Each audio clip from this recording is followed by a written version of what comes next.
Okay, well, I think we'll begin for this morning. So welcome back those of you who stuck with us through the day yesterday and are back again, and a very warm welcome to those of you just joining us this morning for the final session in this conference, Shimmering, Shining, Vomiting, Glitter, the Poetics and Politics of Disgust.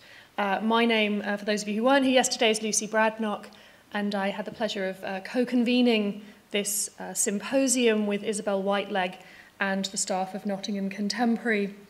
And it's a great pleasure to kind of introduce the fourth and final session. Yesterday, over the course of 3 sessions and much panel discussion, we considered various modes and methods of disgust in art, literature, visual culture, disgust as a means of negotiating and transgressing boundaries, as a method of performing social and cultural intervention and contestation. And I think those themes are going to sort of continue to inform the papers that we'll hear today and also our discussion after them. We're going to keep to the same format that we followed yesterday, so we'll be hearing from 3 speakers, and in each case we'll have a short time for a few questions directed towards the papers that they're giving after the papers themselves, but we'll also invite them to join us for a panel discussion afterwards. So there will be time for those kind of broader questions that bring together themes across all 3 papers.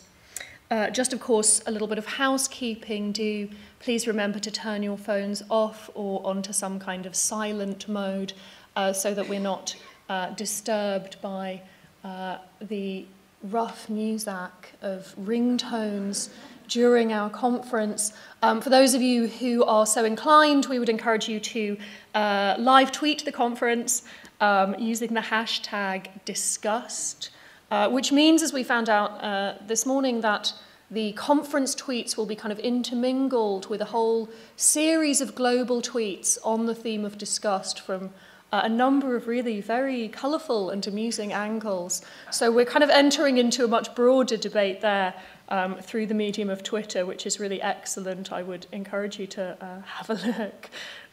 If you don't get reception here, there are details of Wi-Fi, username and password guest that you can see on the screen. So without further ado, I'd like to introduce our 3 speakers for this morning, Dominic Johnson, Ondine Chavoya and Kirsten Fourkert, and we're delighted that the 3 of them are joining us today. Dominic is a senior lecturer in drama at Queen Mary's University of London and author of the magnificent book Glorious Catastrophe, Jack Smith, Performance and Visual Culture, which was published in 2012, editor of the forthcoming Critical Live Art Contemporary Histories of Performance in the UK. Ondine Chavoya is an associate professor of art history and chair of the Latina and Latino studies at Williams College, Massachusetts. He co-curated the exhibition Asco, Elite of the Obscure, which was really the first museum retrospective to present the work of Asco and a kind of springboard really for a lot of studies of Asco and for the exhibition that is upstairs. That exhibition premiered at the Los Angeles County Museum of Art in 2011 and went on to be shown at Williams College Museum of Art and at MUAC in Mexico City. And Ondine is co-editor with Rita Gonzalez of its award-winning exhibition catalogue, which you can purchase in the gift shop upstairs. Really an excellent resource. And finally, Kirsten Fourkert, lecturer in media theory at Birmingham City University. As a researcher and activist, Kirsten's work addresses the politics of cultural work and education. Her PhD thesis explores the conditions experienced by freelance artists in London and Berlin and serves as a basis for her first book, Artistic Lives, which came out from Ashgate earlier this year. She's now researching the cultural politics of austerity. So again, we hope this panel will kind of link across art and visual culture, but back into the very kind of immediate political and social realm. Without further ado, then, I'd like to welcome our first speaker, Dominic, to the stage.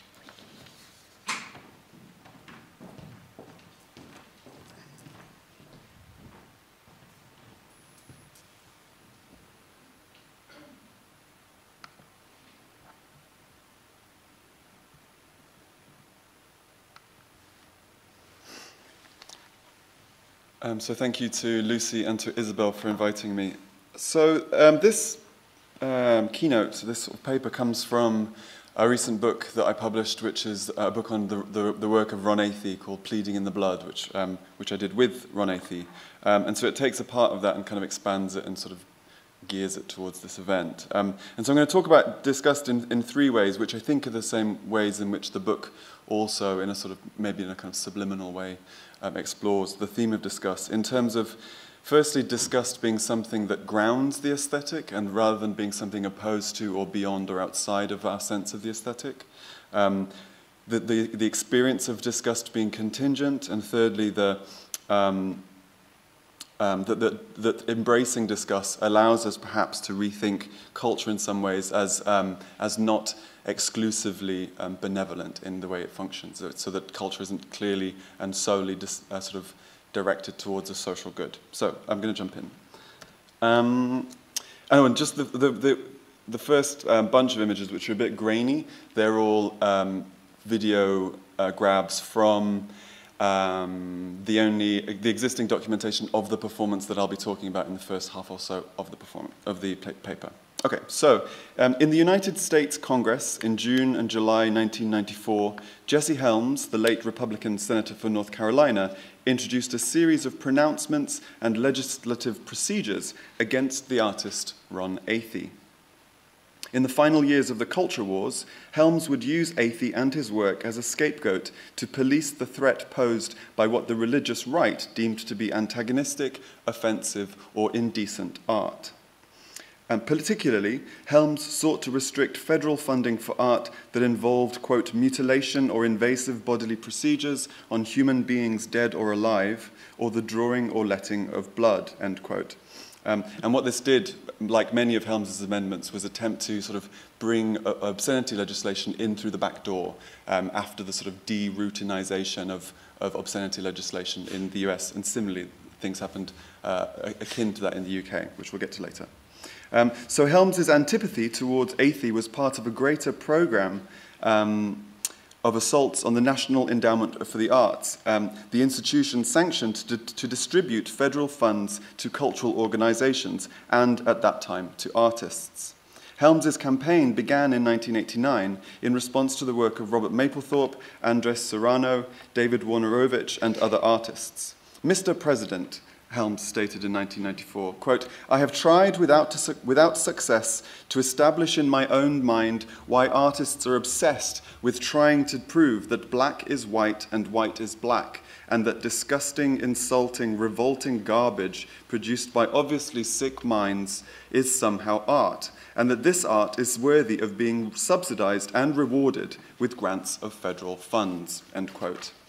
Between 1989 and 1994, the exemplary targets of Helms's polemic included what he termed, quote, photographs of a naked homosexual with a bullwhip protruding from his rear end, or a naked woman on a stage, her body covered with chocolate, or photographs of mutilated human corpses, or blood-soaked towels dispatched on a pulley over the heads of an unsuspecting audience terrorized by such a surprising development, end quote. Here, Helms caricatures work by Robert Mapplethorpe, Karen Finley, Joel Peter Witkin, and Ron Athey. And he suggests that they epitomize the underside of the aesthetic, the nadir at which point art falls into filth, and where aesthetic appreciation gives way to disgust. Oh, let me just remember, I was going to time myself. So Helms attempted to portray a broad range of difficult or offensive works as unequivocally disgusting. By studying the reception of Ron Athey's seminal performance, Four Scenes in a Harsh Life, of 1994, in Minneapolis and London, I hope to show that disgusted apperceptions of a single work depend on contingencies at the local level. Not wholly, but in great part. These contexts are seemingly beyond the aesthetic domain, yet condition the way a work of art makes meaning, in this case very specifically, I think. In the US, the right's antagonism to Athey was conditioned by anxieties about wounding and homophobia and AIDS panic, and by heightened feelings around the supposed radicality of the NEA, the National Endowment of the Arts. However, at the height of the congressional attacks on Athey in July 94, 4 scenes travelled to the UK, where it triggered different forms of disgusted reception. The British scandal depended not on funding, on questions of funding, but on a legal question of condoning or soliciting sadomasochistic acts that instilled revulsion and that were technically illegal. I'll explore the details of these controversies, the differences between these contexts, and their implications for thinking about aesthetics and ugly feelings. And I'll talk about the UK scandal in a little bit less detail, but you'll get the picture.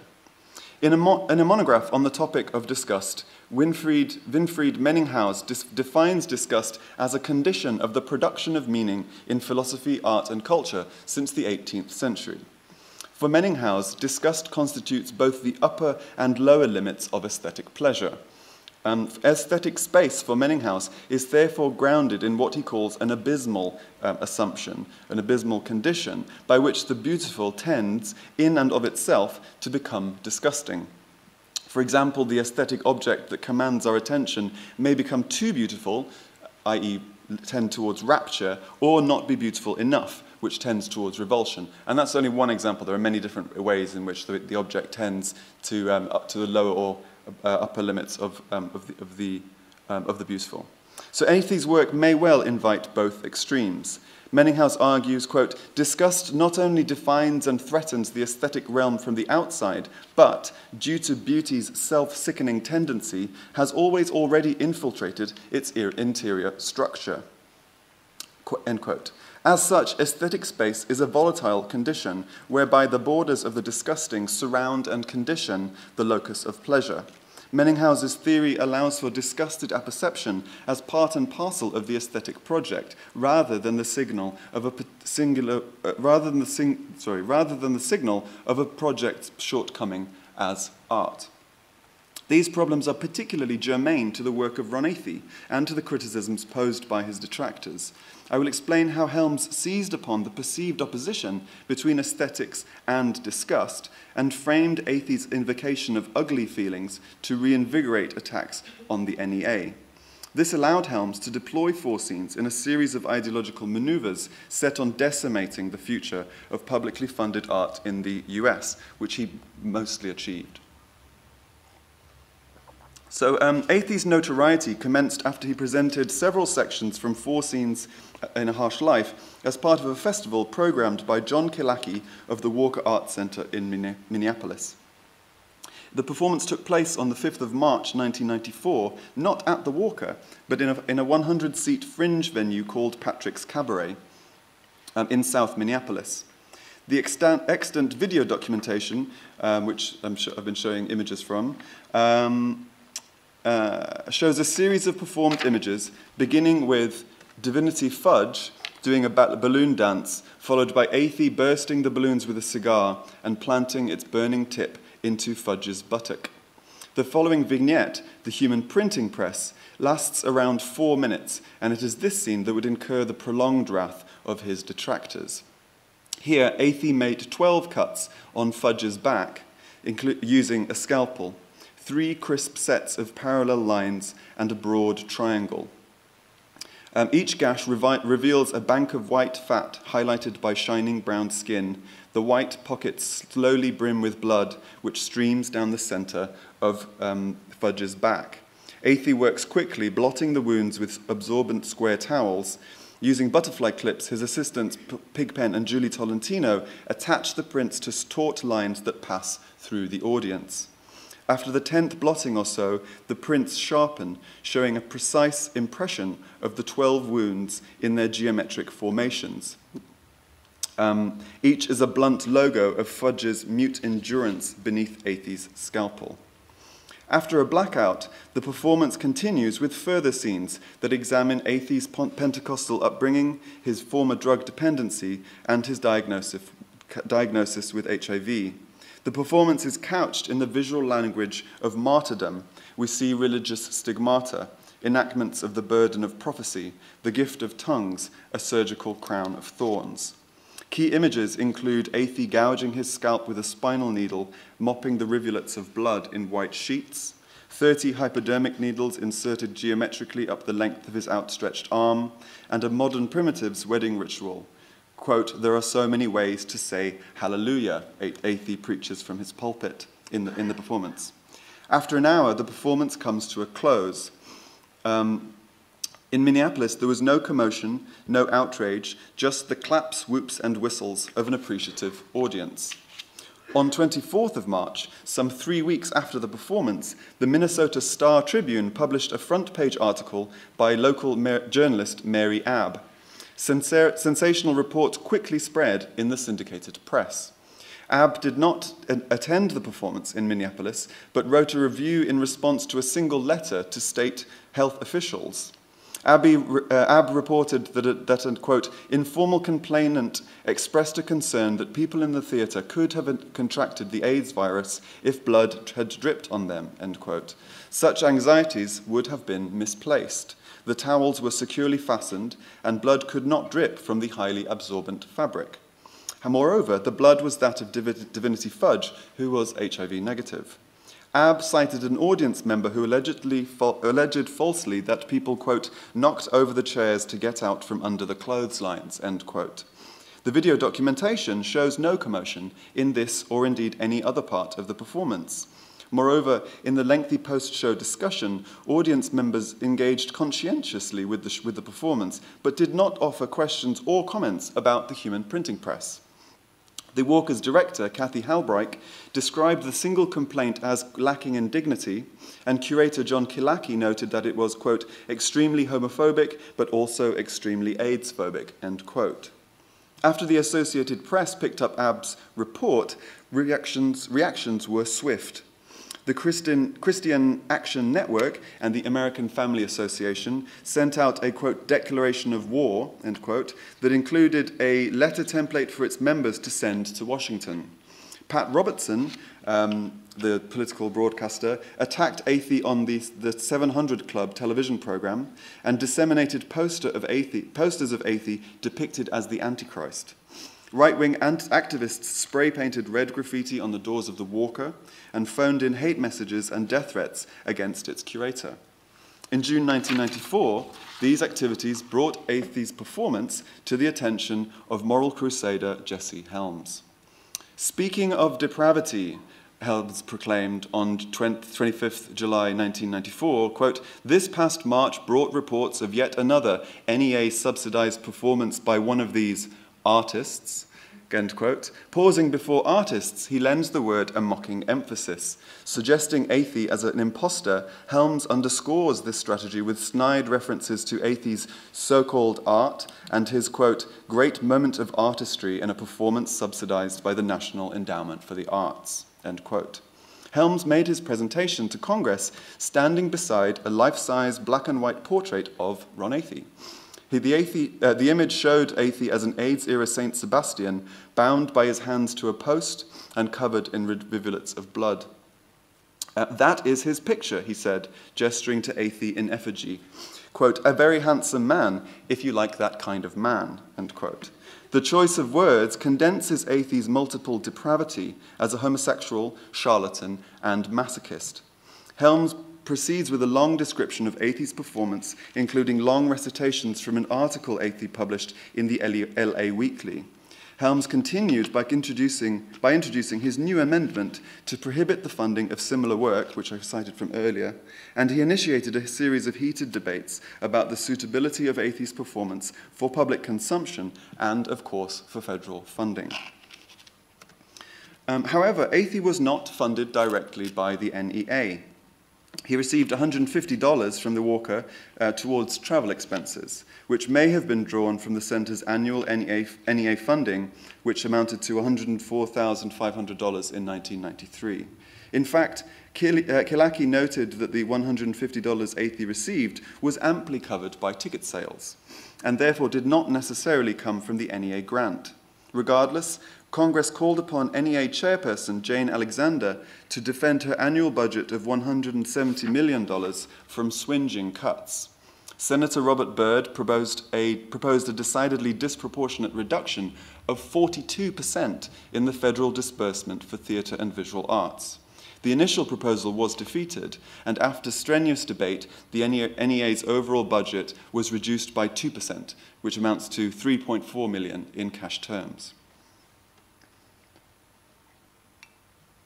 Athey was, of course, a prime candidate for Helms's animosity.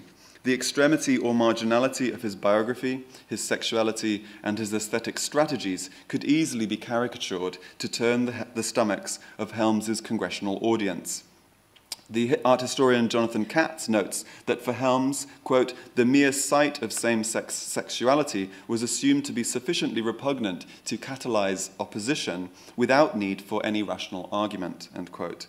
Helms also emphasized Athey's use of religious iconography to portray his work as blasphemous or as anti-religious hate speech after the fashion of his earlier tirades against Andres Serrano's Piss Christ of 1987, which he decried in 1989.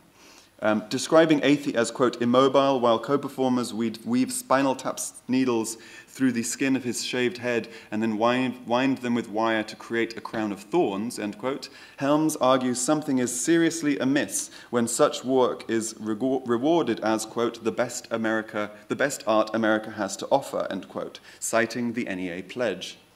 The primary stimulus for Helms's disgust was Athey's use of wounding as a primary technique for the production of performance images. Mutilation is the pejorative term that circulates in and around the horror Helms and his cronies felt for the spectacles of wounding in 4 scenes. Hence their frequent excitement over the blood-stained towels created in the human printing press. While the congressional fixation depends on congressmen's antipathy to wounding, politicians also mistook the blood prints, I think, for objective manifestations of viral contagion and, in turn, of homosexuality. In the 1980s and 90s, gay men were overdetermined stand-ins for an alarming range of uncontainable threats: perversion, decadence, disease, and death. Athey was particularly vulnerable for marrying the politics of AIDS, queer politics, and art, 3 sources of deep suspicion for the conservative imagination in the period. Particularly, the bloody prints distilled the unmanageable potentialities of AIDS into a fetish. While Athey himself would evade direct punishment, his artifacts could be articulated, demeaned, and controlled by Helms, albeit through fantasy. In the congressional sermons about Athey's transgressions, art is represented as a domain of volatile but transcendent purity that must be defended from the attacks posed perversely by its producers and its celebrants, i.e. artists and critics. Artists are defamed as cunning perverts and wily criminals, intent on upturning social conventions and destroying the age-old sanctity of art. Similarly, critics and historians shore up these perversions in Helms's representations. During the first day of substantial discussion of Athey's work in the Senate, Senator Cliff Stearns articulated its challenges in contrast to humanist platitudes about the transcendental effects of good art. And I quote, "I think what we see here is almost tortured art, and this art is not something we want to endorse. Art should provide us with a whiff of greatness, provide optimism, and instill a feeling of individuality. It should cultivate good taste and elevate the human spirit. It should not turn towards pessimism and negation. The simple question is, does a bloody towel represent the ideals of the American people?" End quote. Stearns charges Athey's work with failing to ennoble its viewer and represents decency and dignity as the central criteria for art and for arts funding. The dismissal, and disgust is clearly antithetical to this portrayal. The dismissal of Athey enabled the successful introduction of the Stearns Amendment, which reduced the annual endowment for art by a further 5%, resulting in a total reduction in cash terms of $8.6 million for the fiscal year of 1995, bearing in mind the original, the money that may have found its way to Athey was $150. So Helms and others made frequent recourse to metaphors for disgust in their many tirades in June and July 1994. In one such presentation, Helms defamed Athey and Joel Peter Witkin, who we saw an image of earlier, describing them as, quote, human cockroaches who have repeatedly bullied their ways into the pocketbooks of American taxpayers, end quote. His cruel-witted characterization of difficult artists as cockroaches was part of a long speech rich in hyperbole, in which he states, quote, I asked NEA Chairman Jane Alexander if just one cockroach in a pot of soup would be enough, too many, or not enough. One cockroach in one soup is one cockroach too many. I feel the same way about the National Endowment for the Arts, end quote. The repeated reference to cockroaches allowed Helms to retaliate against evidence given in the House of Representatives that only around 10 of 100,000 grants had been questioned in terms of the appropriateness of funding allocations. His cockroach analogy suggests that even a solitary problematic recipient of funding would constitute a scandal. It also foregrounds the spectacle of contagion and corruption as a key image for the threats posed by unwanted artists and, I think, by disposable communities. If a poll could be taken, Helms hypothesized, quote, I suspect that the vast majority of American taxpayers would be totally opposed to subsidizing that figurative human cockroach masquerading as an artist, end quote. Helms would follow up on his harassment of Athey by requesting detailed information from the NEA on 70 grants in July 1994 to sustain his campaign to hobble the NEA. Eventually, in 1996, and so in the book I explain a lot more of these examples of the hyperbole and attacks on different artists, and some of it I find particularly upsetting. And I sort of document the ways in which a lot of this information through reporting found its way to Ron Athey, who was also deeply sort of upset by the experience. Eventually, in 1996, the culture wars would, to some extent, subside as the US found new boogeymen to focus its suspicions upon. However, the long-term ramifications for Athey's career have been debilitating, and he was essentially blacklisted from US major museums and institutions for more or less the last 20 years. And he now lives in London. In 1997, Athey recollected that in the culture wars, he had become a pawn for the religious right, as well as for the left. Quote, I became a poster boy for evil on one side, and for freedom of expression and the rights of artists on the other. But these rights had never been offered to me. The money and support had never and would never have been offered to me. And suddenly, it was my responsibility to defend it, end quote.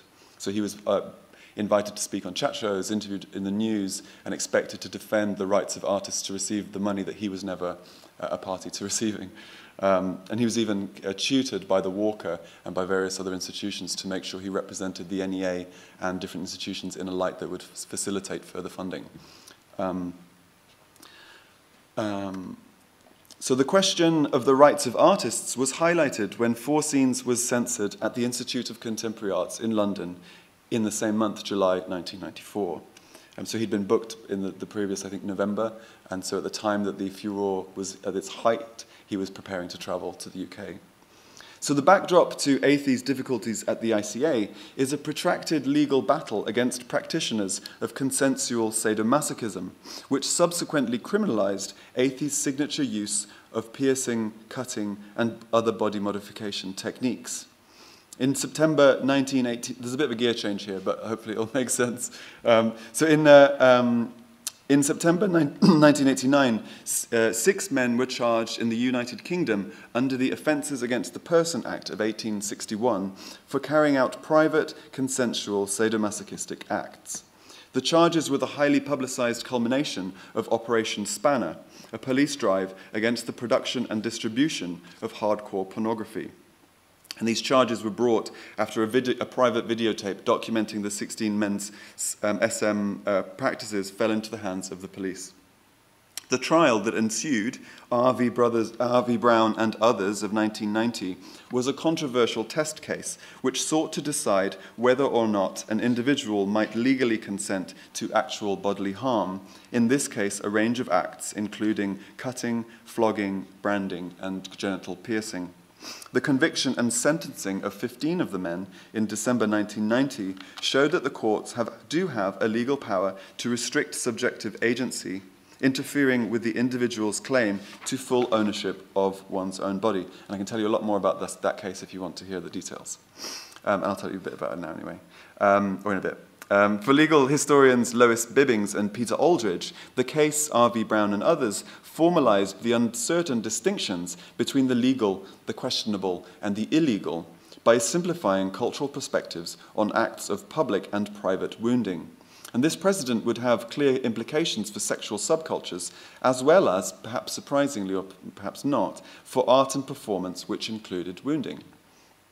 Athey was booked by Lois Keedon to present the full performance of 4 scenes at the ICA as part of a series called Ask the Angels, a festival of work by artists from Los Angeles.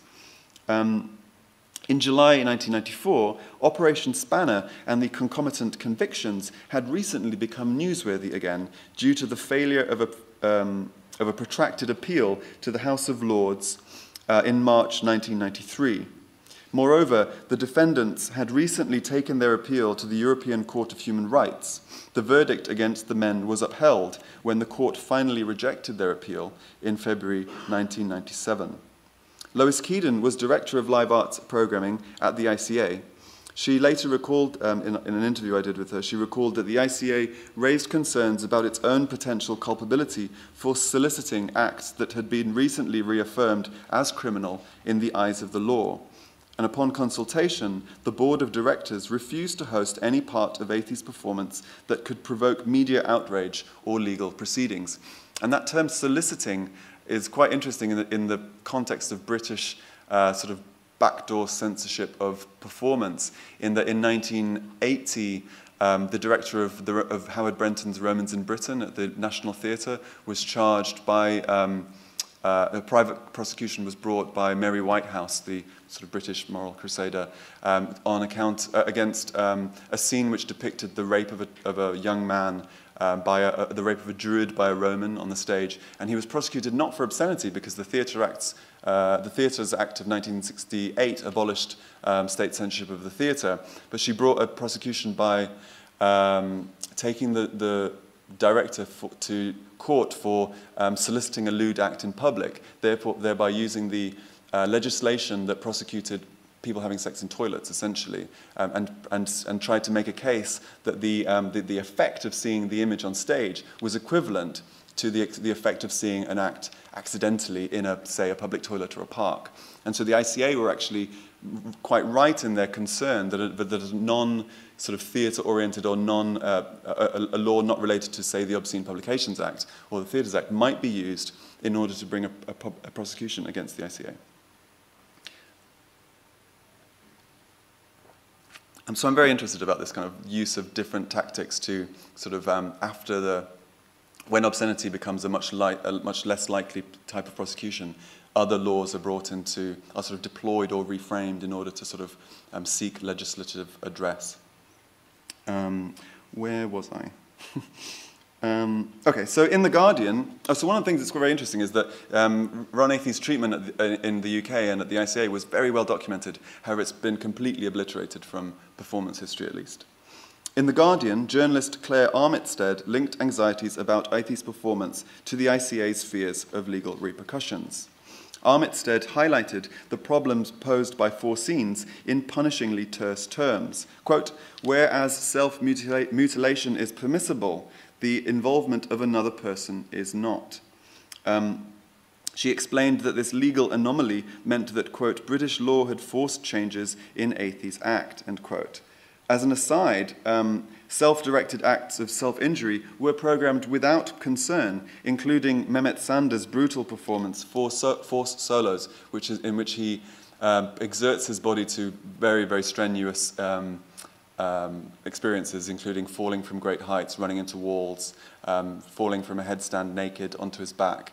And this was deemed completely not problematic, specifically on account that doing anything to your own body is deemed perfectly legal under the legislation that would have been used to prosecute someone doing an act, however minimal, on another body.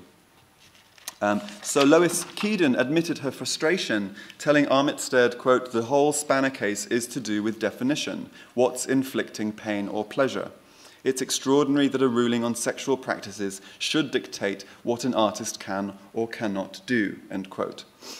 To avoid litigation and scandal, Athey was required to find creative solutions to two banned sections, the human printing press, which we've explored in some detail, and a queer wedding ritual in which Athey pierced the cheeks of two members of his company. And this is the sort of uncensored version at PS 122 in New York in November of 1994. Athey chose to show a video of the human printing press in place of the live action, and modified the wedding ritual by having Julie Tolentino and Pigpen pierce themselves on stage, which was deemed permissible under the law. The same demands were made when Four Scenes travelled to Glasgow's Centre for Contemporary Arts in 1995 as part of its Bad Times season. Unlike in the US, Athey's reception in the UK did not rest upon his HIV status or his sexuality per se.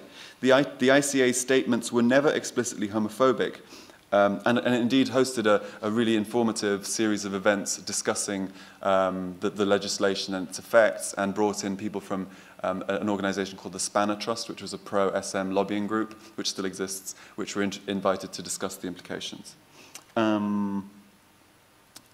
So the ICA statements were never explicitly homophobic, yet the relevance of Athey's sexuality is ghosted by official statements by the presiding judges in the House of Lords in 1993, the year before Athey travelled to the UK. Controversially, the House of Lords upheld the Spanner convictions on the basis of the homosexuality of the 15 defendants. Lord Lowry stated, quote, "It is not in the public interest that people should try to cause or should cause each other actual bodily harm for no good reason, and it is an assault if actual bodily harm is caused, except for good reason.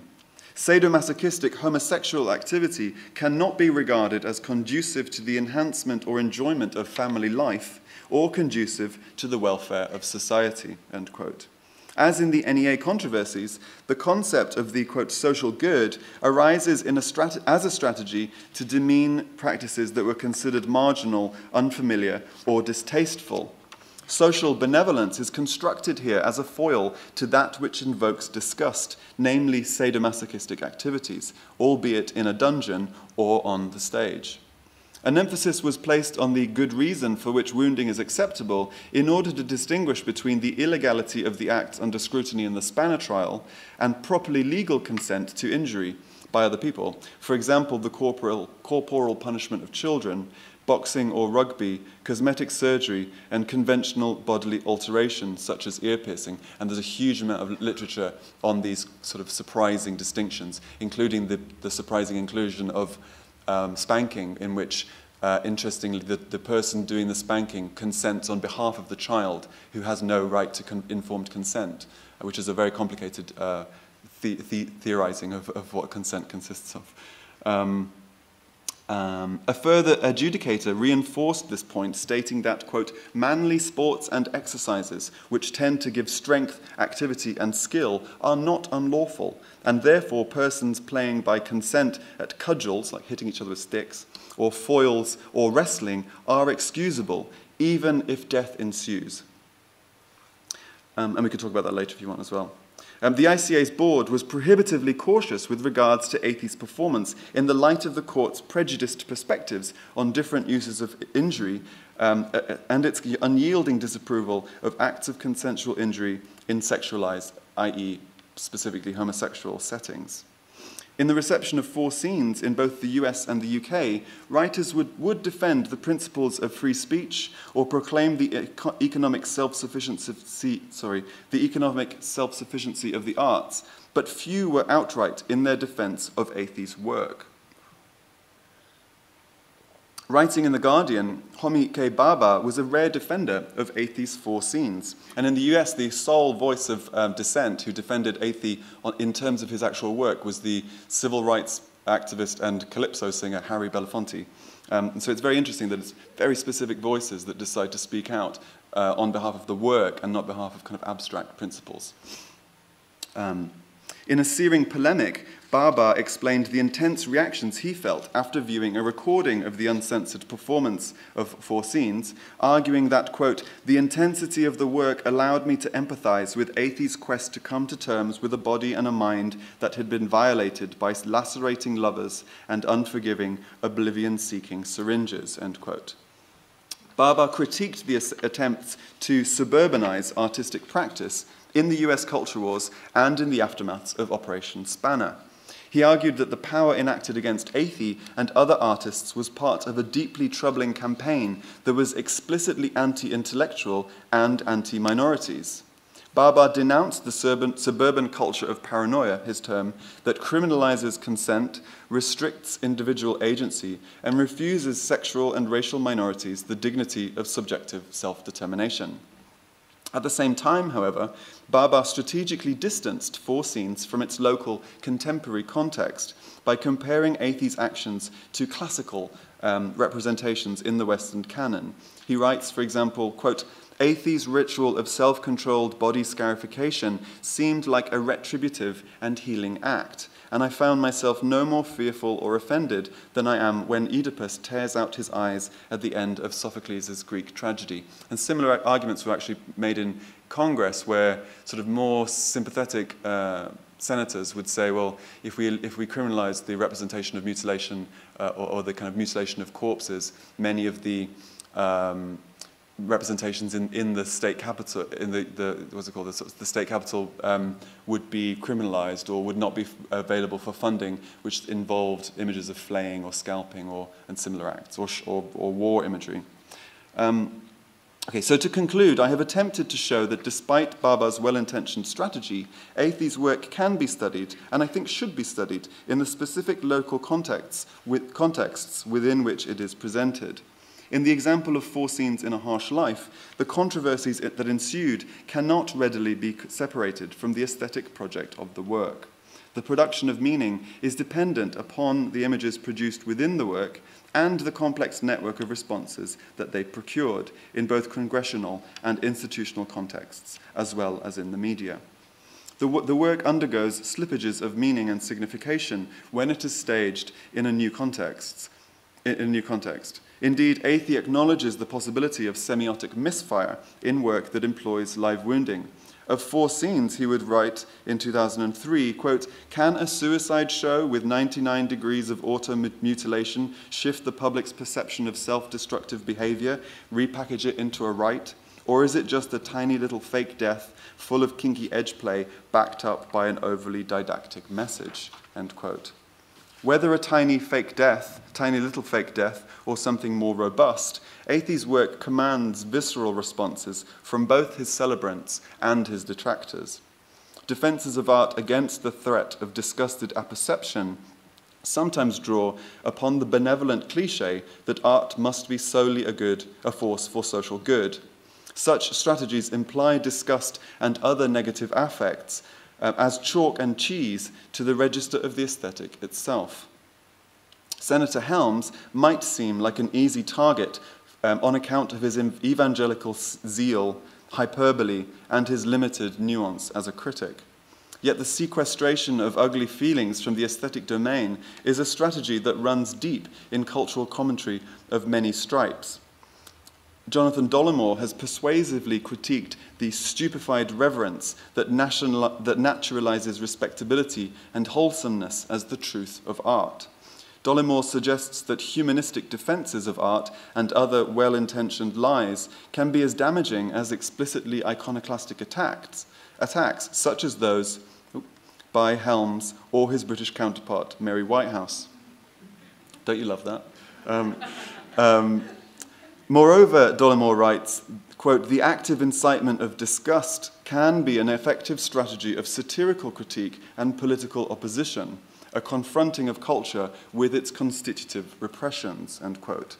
In this spirit, Ron Athie's work suggests that we might search for the bite, the flinch, and the grimace in one's encounter with art and performance. These possibilities and the difficult emotions that accompany them must take their place alongside the consolations that more convivial aesthetic experiences might sometimes offer. Thank you.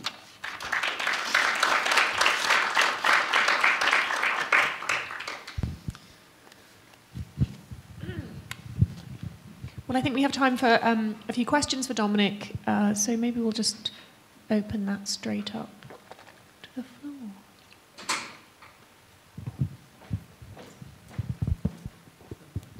Thank you very much for that. It was absolutely terrific.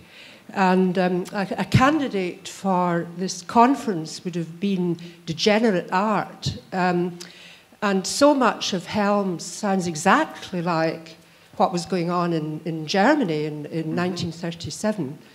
I also feel that Mary Whitehouse is the Immanuel Kant of the 20th century, because she is trying to restore that ban on disgust which Menninghaus is taking up, actually from Kant's critique. And then the third thing I wanted to say is if you could say just a little more about the human printing press and the actual metaphors of print that are involved, because it also reminded me of one of the great disgust texts of the 20th century, Kafka's in the Penal Colony, where it's a typewriter which prints into the body of the victim who's stretched out, and the notion of the writing machine as the way in which culture operates through bodies to inflict power upon the body. But anyway, thank you for your terrific talk. Great, thank you very much. That's a fantastic response. So a couple of little things just in response would be that the comparison between Helms and his colleagues and their pronouncements on art and the sort of legacies of the sort of the fascist critique of degenerate art was not lost on commentators at the time. And so there was a who was it? It was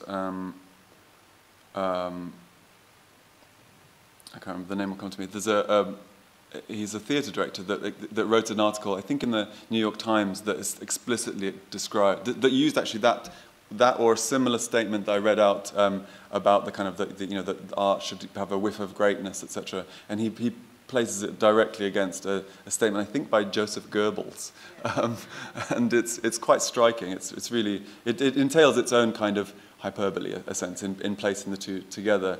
But that sort of effect was certainly not lost on audiences at the time. And Stalinist, right. Stalinist theory as well. Mm-hmm. Art must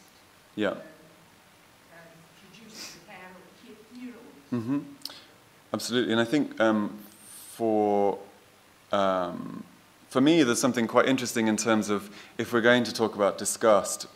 Like, I need to know who is being disgusted and what the archive of disgust might be. And for me, what's really interesting is that there's both these examples, or all three examples, have a very extensive archive of the documentation of people's feelings of sort of deep revulsion against an image, a set of images, a set of practices, and so on. Because it essentially brings the whole of art into disrepute, it would seem, and therefore kind of renders the subject volatile. And so that for me is very interesting because it allows us to pull ourselves away a little bit from saying, well, I feel disgusted and you feel disgusted, or you feel disgusted, I think it's wonderful. Which I think there was a discussion yesterday about the affective turn. I suppose there is something questionable about how what is this archive that documents the turns and performances of disgust that we're going to then think through. So that's the first thing. I love the idea of Mary Whitehouse as the sort of the Kant of the 1980s, and I don't really have anything much to say about that other than just to say I agree. But I think in terms of the human printing press, it's very interesting because for Ron Athey and his collaborators, so I interviewed Divinity Fudge, who was the person who was the kind of the press, I suppose, in the scene, and both of them, Athey and Darrell Carlton, who is Divinity Fudge, said that they thought the problem would be they were sort of primed for a critique that was going to be a race-based critique. So they thought that the problem would be that that it stages this sort of deeply unpalatable image of subjection, of racial subordination, of rejection of the white man overpowering the black man who's sort of positioned beneath him. And that was at different times a problem, a question, but which only really, I think, emerged much, much later, and actually in relation to a set of images that Catherine Opie made of Athey's sort of back catalogue. So they were sort of primed for that, and they didn't imagine that this was going to be a particular problem in terms of, different questions, larger questions. But for them, they were thinking, Ron Athey describes it as the kind of the arc of that first part of the show is about labour. So he says that, the sort of the trucker guy in a cap sort of assaulting the stripper is a sort of, they were trying to find ways of enacting this sort of image of like male drudgery that then turns sort of nasty somehow, and that the human printing is some sort of image for industrialization and the sort of the factory floor. So it's the sort of factory floor of his exertions which creates this sort of set of abject images. I mean, I think for me, what's that's fine, but I think there is a certain kind of I don't know. I suppose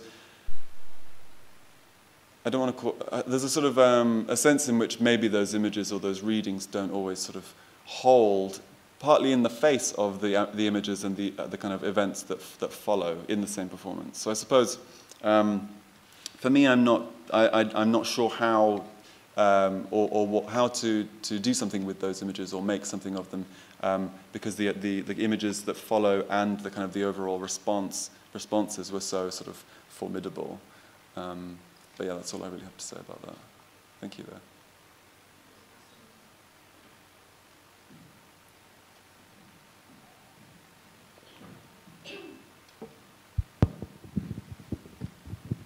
I can't remember the guy's name, but I know you'll know him. But I was just wondering why the guy who does the bloodletting, he's in the Live Art Development Agency. Franco B. Yeah, why is he more acceptable in a sense than Ron Athey?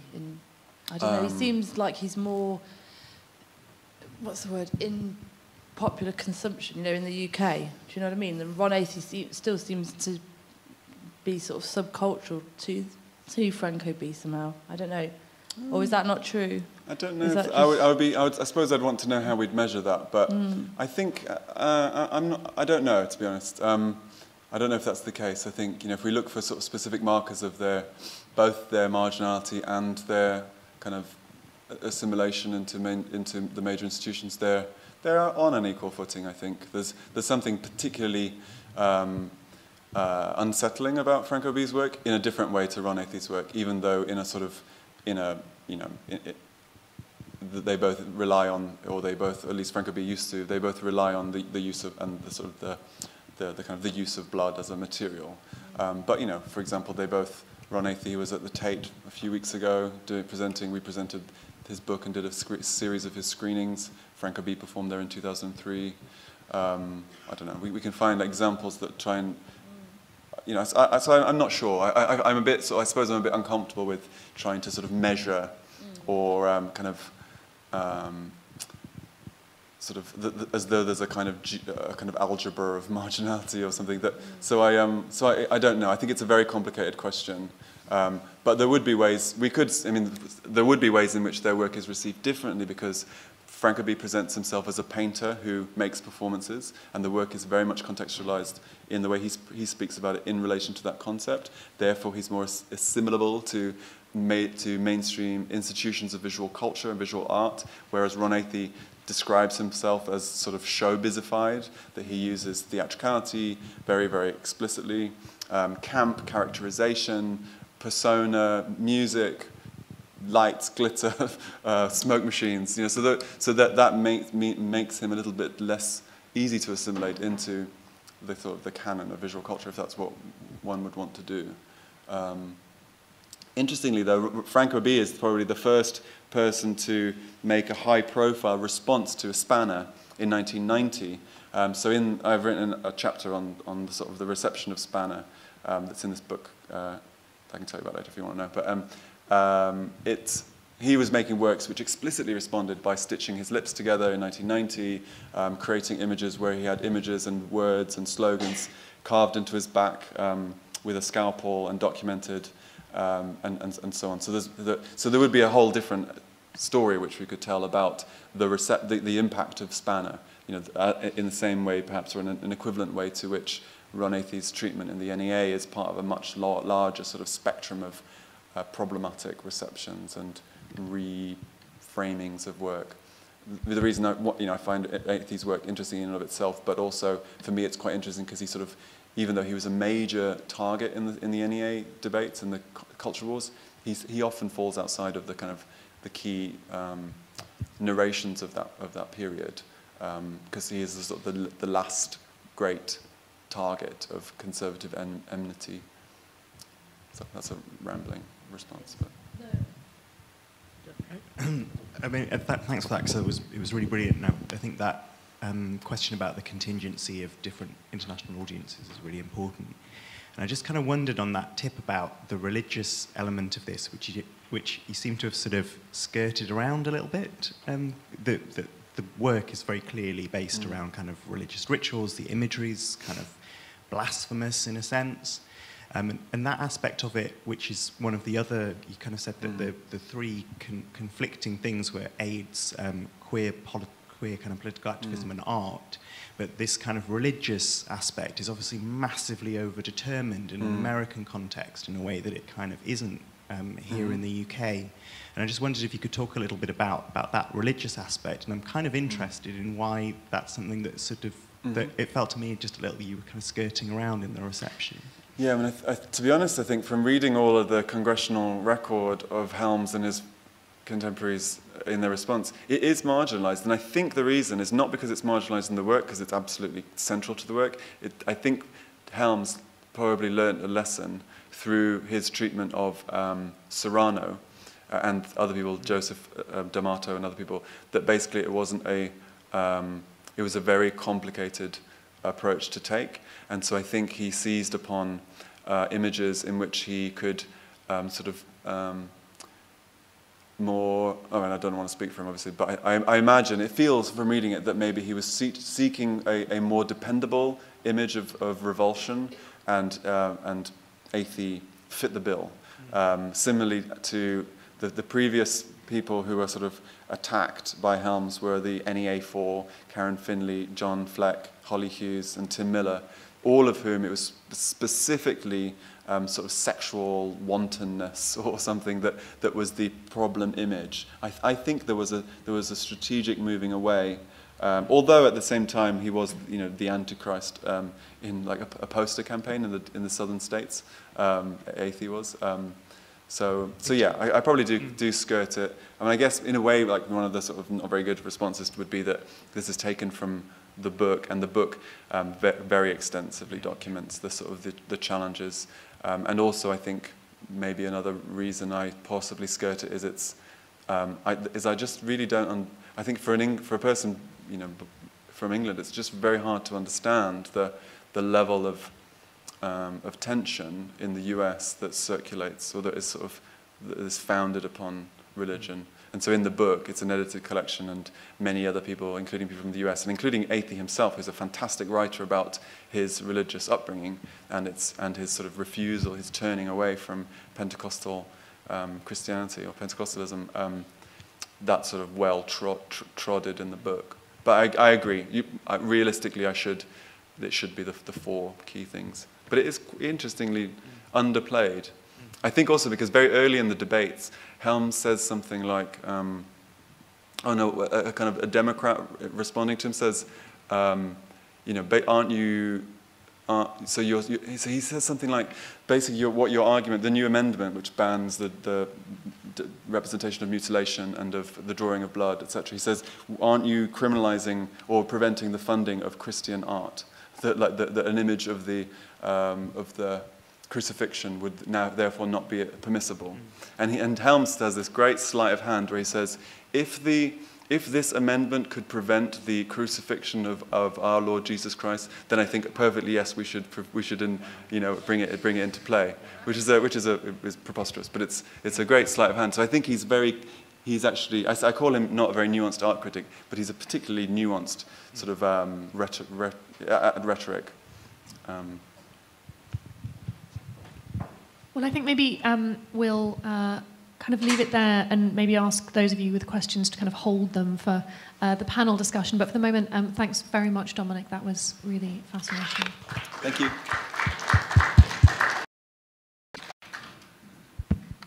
And we'll hand over straight away to our let's actually move to the next slide to be better. final speaker of the day, Kirsten. Okay, all right, I'll just get started. Let's see, how do I... Okay, I can go from the existing slide. All right. So I just wanted to say, first of all, that I'm coming from a different place because I'm not an art historian. I'm coming out of cultural studies, and I'm also an activist. And so, but it's been very, very useful for me to hear what you've all had to say so far. I feel like there's a lot that I've learned. And so, I wanted to thank the organizers for putting this on and for everyone for speaking. So, some of the work that I'm doing now, some of it is looking at resistance, but some of it is also looking at how resistance is silenced, how resistance is stopped.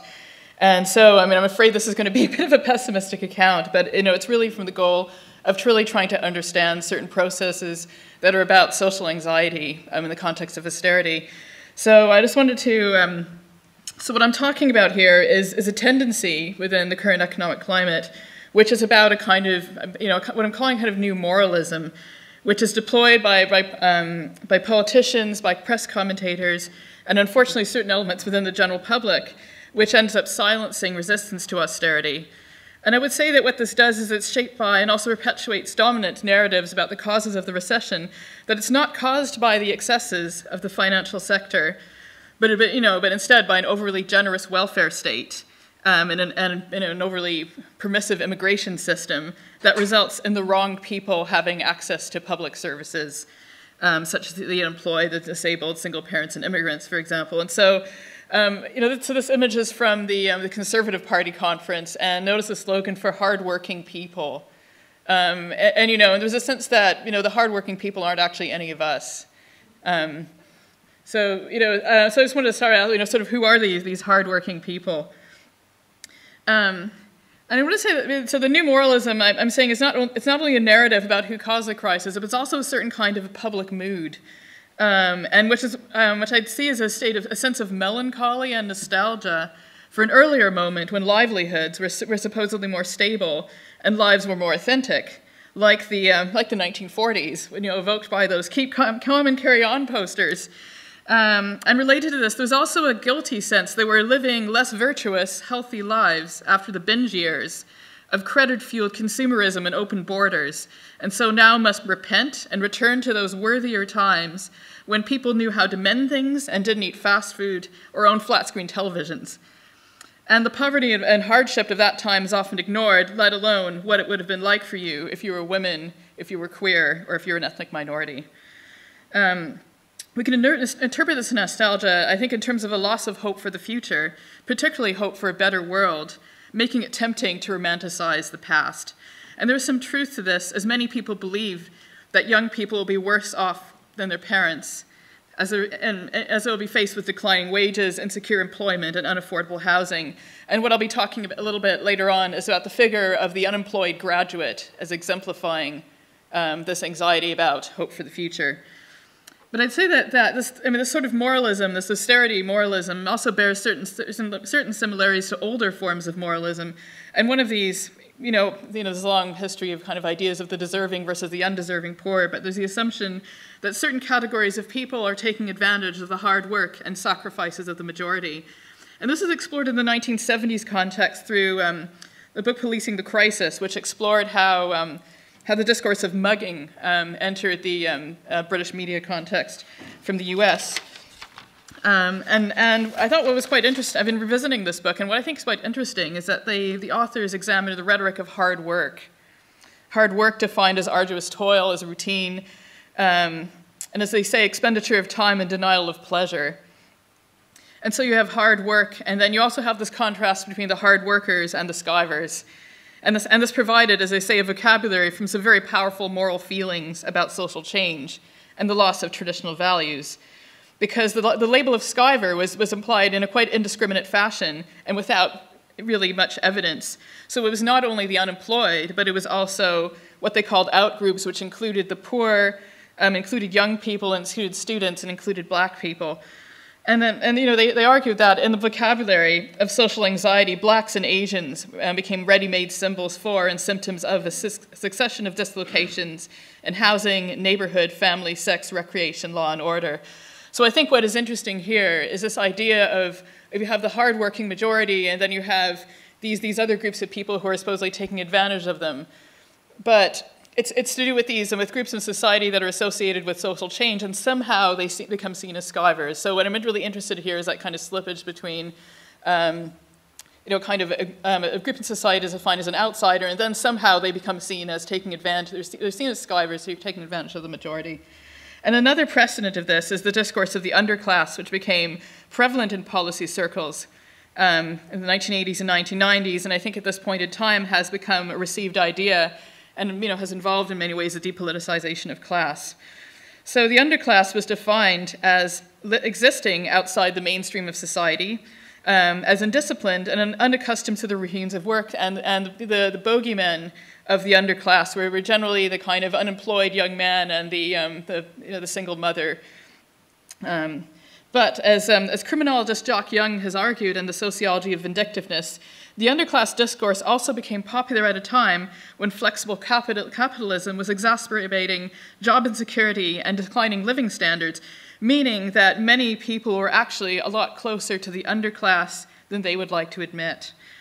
And drawing on the work of the social psychologists Sven Reinhoff, Jock Young theorized this situation through the concept of resentment as a process by which those who must exercise a great deal of personal restraint in their everyday lives due to the conditions they're living under, envy those who they see as able to satisfy the pleasures and desires that they are denied.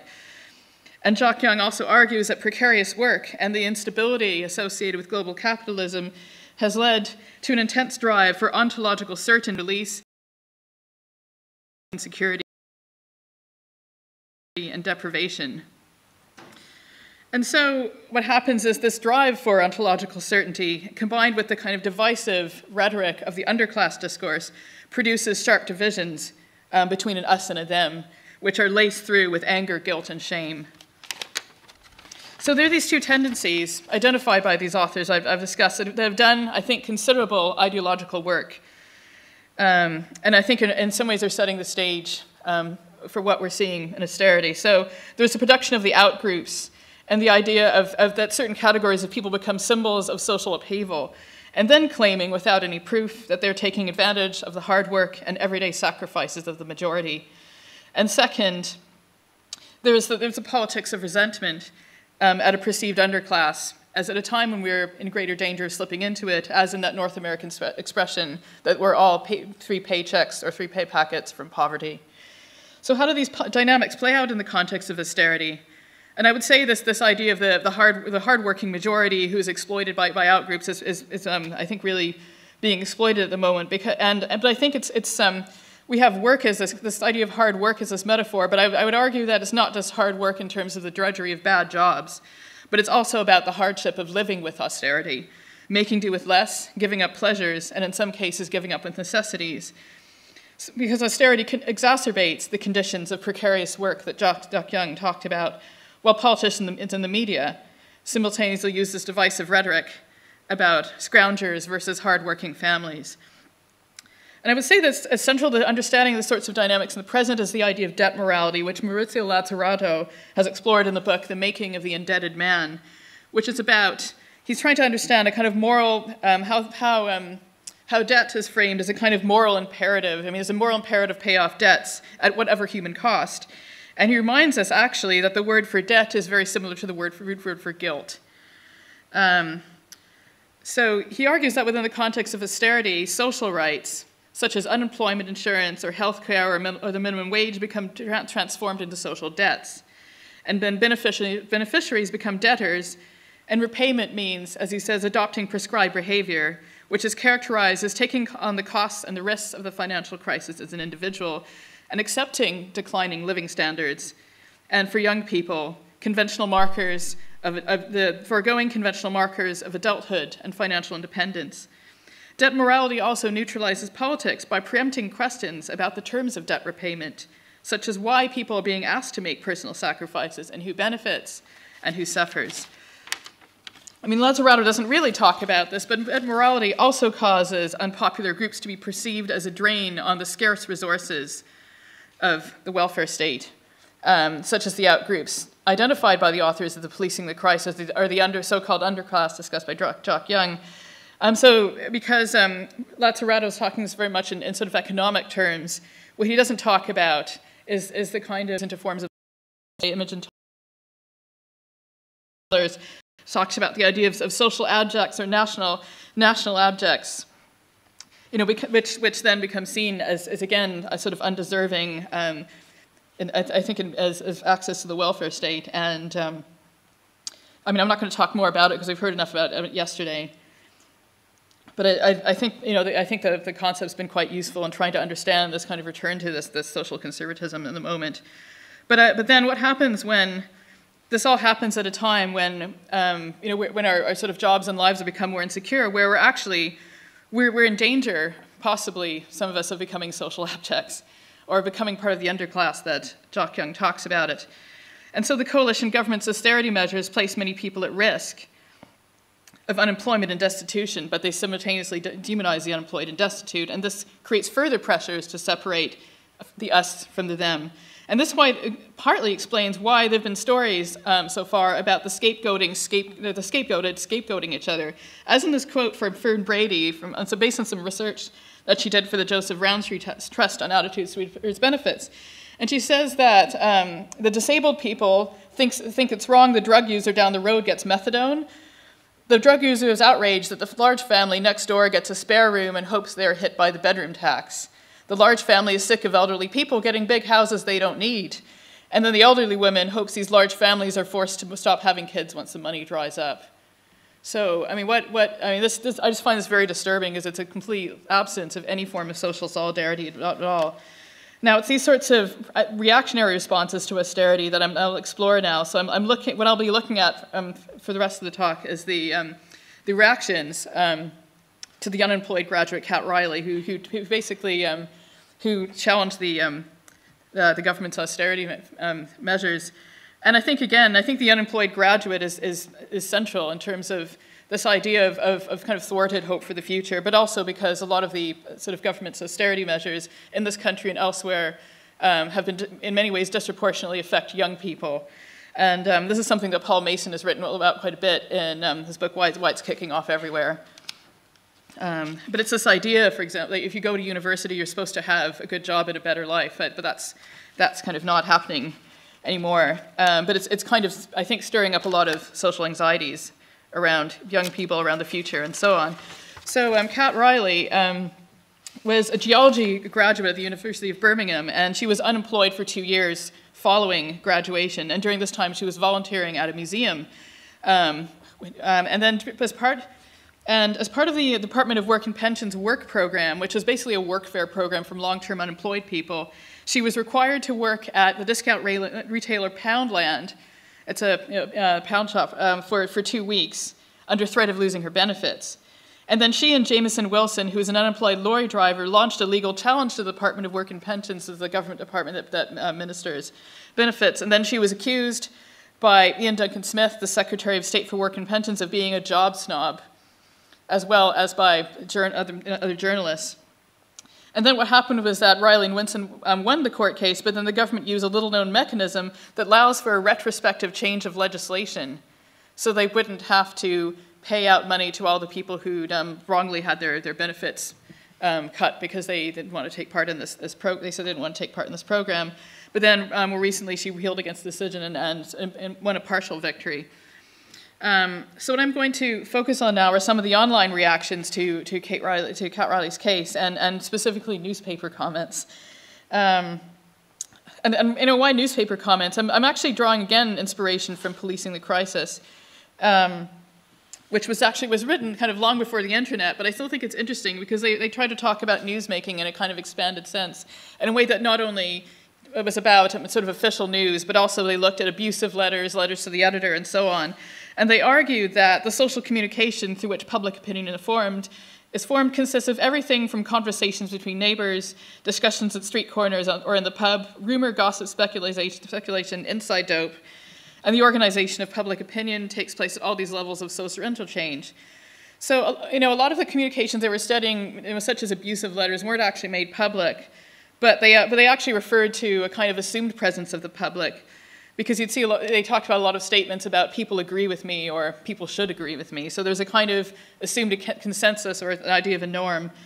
So inspired by this, I ended up looking at kind of online comment cultures and the ways that these, can enforce ideas of debt morality and social conformity and that sort of thing. And we all know that it's very easy to dismiss them as kind of, random rantings of, people kind of without a life. But I think what's kind of disturbing about them is they lend a kind of a perceived populist authenticity to news debates, because there's, they kind of presume to be a kind of unmediated speech, and encouraged by the fact that a lot of comments are anonymous. So what I did was I ended up analyzing a selection of comments and articles from the Independent, the Mirror, the Telegraph, and the Sun, kind of using thematic coding. And overall, unsurprisingly, the most unsympathetic perspectives were in the Sun and the Telegraph, though the commenters they took sort of slightly different perspectives, because the Sun was all about a sense of outrage of how dare she try to sue the government, it's a bad attitude, and also how dare she pursue personally meaningful work. And so the idea that she was volunteering in a museum was actually really controversial.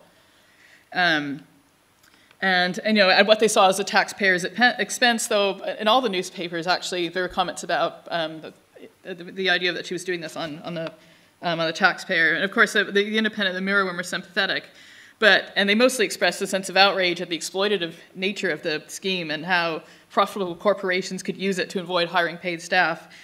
But there was a sense in reading these that I was kind of reading almost the same comments again and again. There was almost a sense that some of them could have been written by the same people. And many of them seemed interchangeable. What I wanted to do here is actually highlight a few of the comments here as kind of raw expressions of anger and resentment. So I wanted to present them here in their materiality, really. Yes, as the assertion said, bad things only happen to bad people. And of course, bad people are never people like us. And that unemployment is the result of individual personal failure. And I can see these comments really, you can see them as almost collective attempts at reassurance to repeatedly say, I'm not like her, or more importantly, this wouldn't happen to someone like me. And these are comments from the Sun, which are, again, it's about a sense of outrage at a so-called bad attitude and lack of discipline. And the fact that she'd gone to university is key. So I think this girl needs a reality check. Stacking shelves isn't what she envisioned when she graduated. Well, guess what? Sometimes we don't enjoy the jobs we end up doing. I wanted to be an astronaut once. And then she thinks the world owes her just because she went to university and has a degree. If she was actively looking for work as well as volunteering, I wouldn't have a problem, as I know how hard it is, but she is so stuck up and turns her nose down at anything because she thinks she's better than us. So again, sort of echoing Ian Duncan Smith's comments that she's a job snob, but also I think it's interesting here is the way that this idea of doing a university degree means that she thinks she's better than the rest of us. And so there's a kind of, I think, quite reactionary politics of class happening here in terms of the accusations of her being a snob. And of course, she actually had said to the media that she would, if she actually was offered paid work in Poundland, she would have taken it immediately. But this is all lost in these sorts of comments. So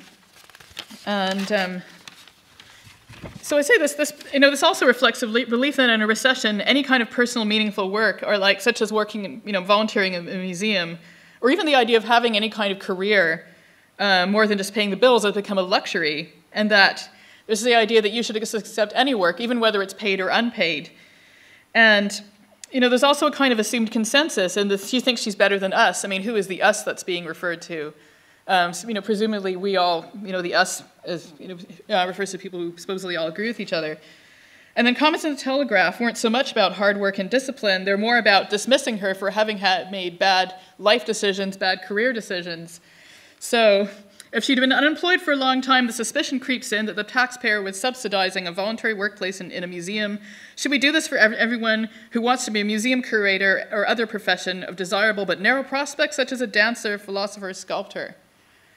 So don't even dare think about going into the arts, in other words. That's, And particularly if you don't come from a privileged background, don't you even, even consider going into the arts. So, and a lot of the posts took the form of, I think, quite condescending career advice, including suggestions to go abroad, and particularly Australia, because Australia is a land of milk and honey, right? And without any discussion of the practicalities of doing a remote job search or immigration or the practicalities of relocation, the point was really to berate Cat Riley for not having pursued these sorts of options, such as going overseas and that sort of thing.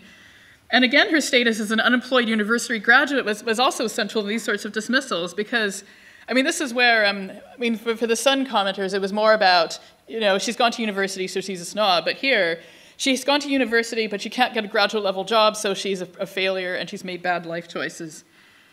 So if the commenters in the Sun and the Telegraph expressed moral outrage and anger, then the Independent and the Mirror were more kind of angry at the exploitative nature of the program. So here's one from the Mirror. Poundland are owned by asset strippers, equity firm, Advent International, who are worth $6 billion, yet somehow they're unable to pay a living wage and need benefit flaves from the DWP. One interesting thing about the Mirror is that you actually have to sign in with a Facebook account to be able to post comments, so they're not anonymous in the same way. And interestingly, there are far fewer of them, because you couldn't sign in as, Fluffy Bunny 1987 or something like that. But also what I did notice as well is there was also a sense of marginality and powerlessness, including assertions a lot of assertions about how easily the public accepts exploitative conditions, and also how much politicians ignore us. And here's an example from the Independent. Sadly, we can all get as angry as we want, and we can take to the street in protest. Those of us in work can go on strike, but when those who govern us and answer to other masters, they will just ignore public opinion. So I think this kind of speaks about the kind of marginalization of the public from the political process, the distance of the political class, the lack of representation of the media of any of these sorts of things. But there actually wasn't really much discussion of trying to do anything about this. I mean, the only things I noticed, there was one person started posting a pamphlet from the New Economics Foundation, that argued that to solve the economic crisis, we should have a 35-hour week, for example. I mean, that was being posted around. Some people talked about boycotting the companies that are participating in the scheme. But there wasn't really much talk really about mobilizing. And I would think that this possibly is an indication of, the kind of, online comments in newspapers are possibly not the best place to organize resistance. And of course, I mean, Jodie Dean has talked about, the kind of role of sort of participatory media, and I mean, she sees it as a largely kind of depoliticizing force. I mean, I would kind of disagree, because I have seen it used. I have seen, for example, social media used in sort of protest contexts. I've organized protests using social media myself, but these sorts of contexts are not really the place for this. You could argue instead it's a kind of it's a disempowering kind of forum, despite all the claims that are made about this being a form of democracy, because you're supposedly letting the public speak. But I just wanted to. I mean, and also what happened, what happened a few months ago is that there was also another disturbing thing I noticed, was that there was a use of Twitter to basically attack several people who were speaking out, such as the classics professor Mary Beard, for example, ended up made the target of a blog that kind of where people started going on about her genitalia and that sort of thing after she'd been on. A television, sort of a chat show on television, and it was Question Time, and she actually argued that immigrants aren't a big drain on public services in Lincoln, for example. So this was so I think what we started to see is the use of participatory media actually to silence people, I think. But I guess maybe I'm more interested really about what's actually at stake here in attacking those people who challenge the austerity consensus. And I think I wanted to go back again to this idea of on one hand, we're seeing politicians create these very sharp divisions between the kind of good and the bad. On the other hand, because of the kind of economic insecurity that we're all, experiencing, we could very easily be on the sort of wrong side. But I think that as well, and I think again the figure of the unemployed graduate just shows how blurry those lines are between the hardworking people and the so-called skivers. But I think it's also useful, again, I think this idea of hard work is a denial of pleasure and resentment through those who don't accept worsening living standards or career prospects without complaining. I mean, I think that's still useful to think about. And I would argue, and again, I'd say that this idea of hard work, I think it's important to think about it beyond the workplace and beyond bad jobs, to, again, think about the hardships that are involved in living with austerity, because in a sense, for those of us who have lived with very little, we all know that it's time-consuming. It actually takes a lot of work to save money. And the idea of doing any kind of meaningful work, particularly in the arts, is really it's seen as not a possibility at all. But I think as well, what else is at stake is because if people like Kat Riley actually speak out, then that raises questions about why other people don't speak out. And so, why do people suffer in silence, for example? So I think it really raises that, I think, quite subversive idea that we all could possibly, we all could speak out as well. And that's why there's so much, I think, at stake at trying to silence these sorts of voices. Yeah, so that's basically it. Okay.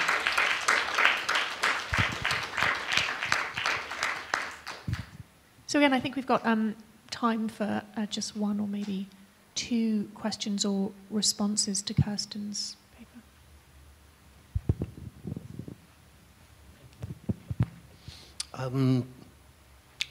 As an unemployed postgraduate, I'll try and answer your question.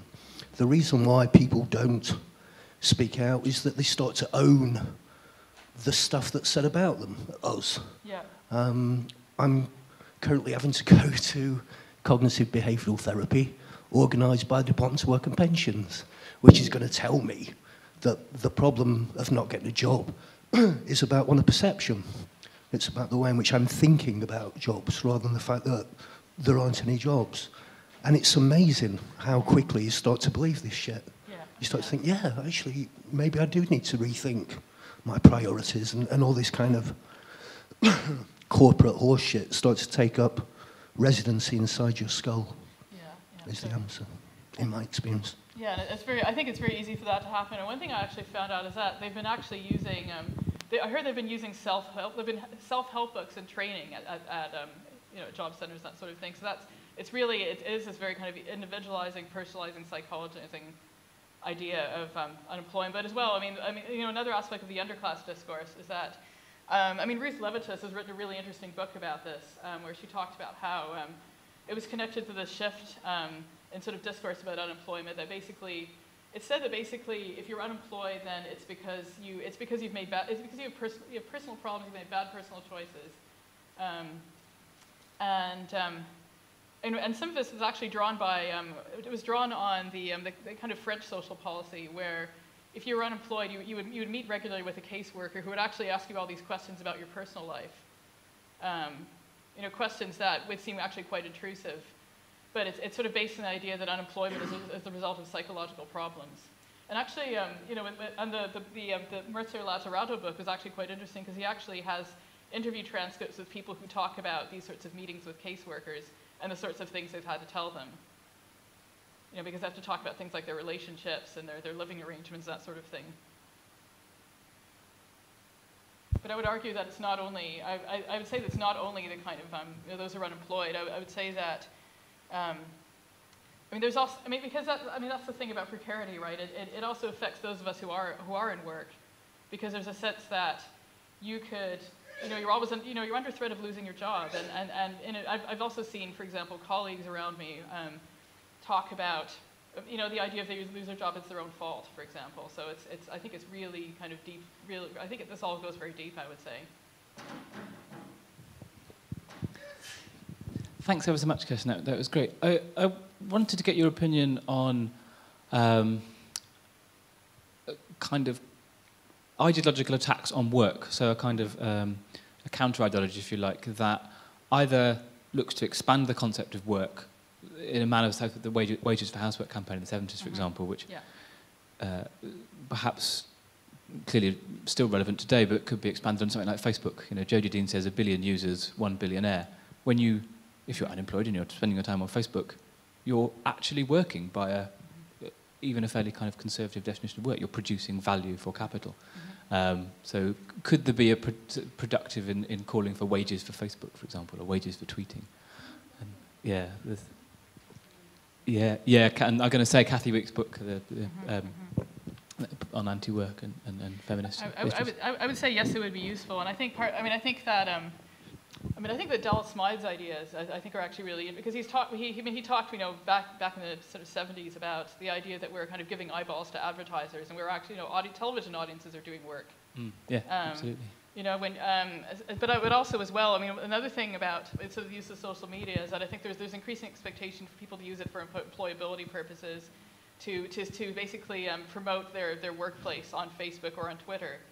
And I know that sort of thing it's not something you do for pleasure. It's not like even posting photos of cats, right? It's you know what I mean? You are actually marketing the company you work for. So I think it's very right to actually try to claim wages for it. The other thing is that they're harvesting vast amounts of marketing data as well. So even if you are posting photo of cats, they're still recording all sorts of information about your personal tastes, who your friends are, and that sort of thing. So I would say yes, definitely. I'd just like to support that point and say that the category of work itself, clearly what our understandings of work and what work is have dramatically and radically changed in the shift from industrial to neoliberal forms of capital in the global north. And there's a way in which I think to politicise these debates and to resist them, you have to not resist them by reproducing accounts of kind of the worthy, good person who wants to work, and you have to actually do it by critically rethinking the category of labour and itself and its relationship to capital. But that isn't the point I want to make. I just want to say that there's some really interesting work going on that's revitalising actually 70s debates about social reproduction and value, and some interesting work came out of Occupy actually on those ideas as well. The question I want to ask, which relates to this talk, but also to Dominic's talk in particular, is about how disgust is performed in public spheres. So one of the things about the online materials that you've shared with us is they're very much about the public performance of disgust as a pleasurable activity. Yes. And it's a pleasurable and communal activity, which, like a bitch session that we all engage in sometimes, it is done in a very particular type of mode, quite often anonymously by people in online posts. And there's a sense in which it is performative. It's not necessarily the truth, if you like, of what somebody believes or feels. And the people who even make these posts are themselves quite often in the categories that are being denigrated in the story. So there's a kind of set of complications around posting and the kind of the performance and eliciting of disgust, which is a little bit like in the culture wars, the kind of pleasure of the right-wing moral panic and being involved and engaging in that. And I'd just like to introduce the question of how performance of disgust as a kind of pleasurable form of engagement is an important part when we're talking about moral panics and these kind of affects. Okay, I guess I would say that I would argue that one of the things, I don't want to get into the affect debate here again, but it's kind of there was a sense when sort of reading through hundreds of these comments that it did feel like some kind of collective performance of, it was because you can sort of, if you claim that it was just basically saying, oh, she's so terrible, I'm not like that, over and over and over and over again, and that's very reassuring, I would say.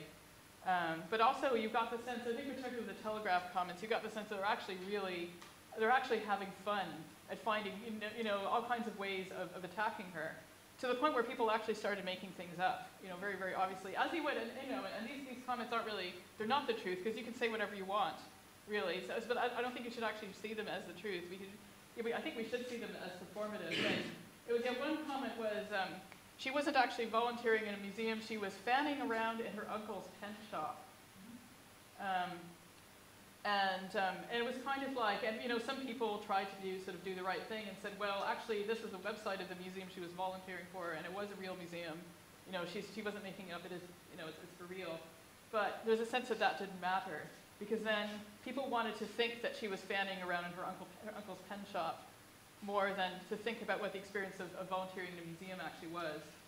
So, and so I think what it was about, I think there was a kind of, on one hand, there was a kind of anger at how dare she try to sue the government. But there was also a sense of, we can have fun putting her down in any way possible. I mean, I think in some ways it's similar to how, when you think about how the tabloid press sort of puts down celebrities or other kinds of public figures, there's something that seemed kind of quite similar, except it wasn't being enacted by tabloid journalists, it was being enacted by these anonymous commenters. And the anonymity, the anonymity, I think would make it even more pleasurable, because you're not accountable for anything you say. And there's no fallout of you if you say something that's controversial and that sort of thing. Yeah, so I'm agreeing. I'm not sure if that answers your question. Is there anything else?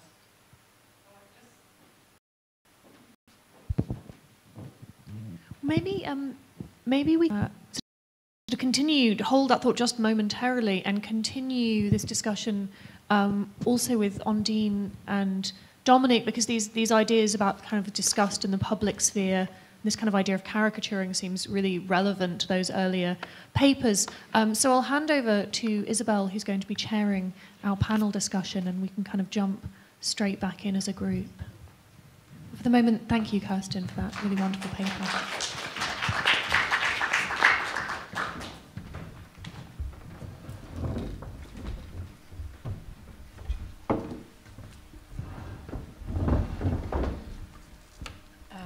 Thank you all very much, and I hope that we can pick up again on that discussion that was sort of just percolating there. There was something that I was trying to connect that I think began in listening to Dominic's presentation in particular, was that one of the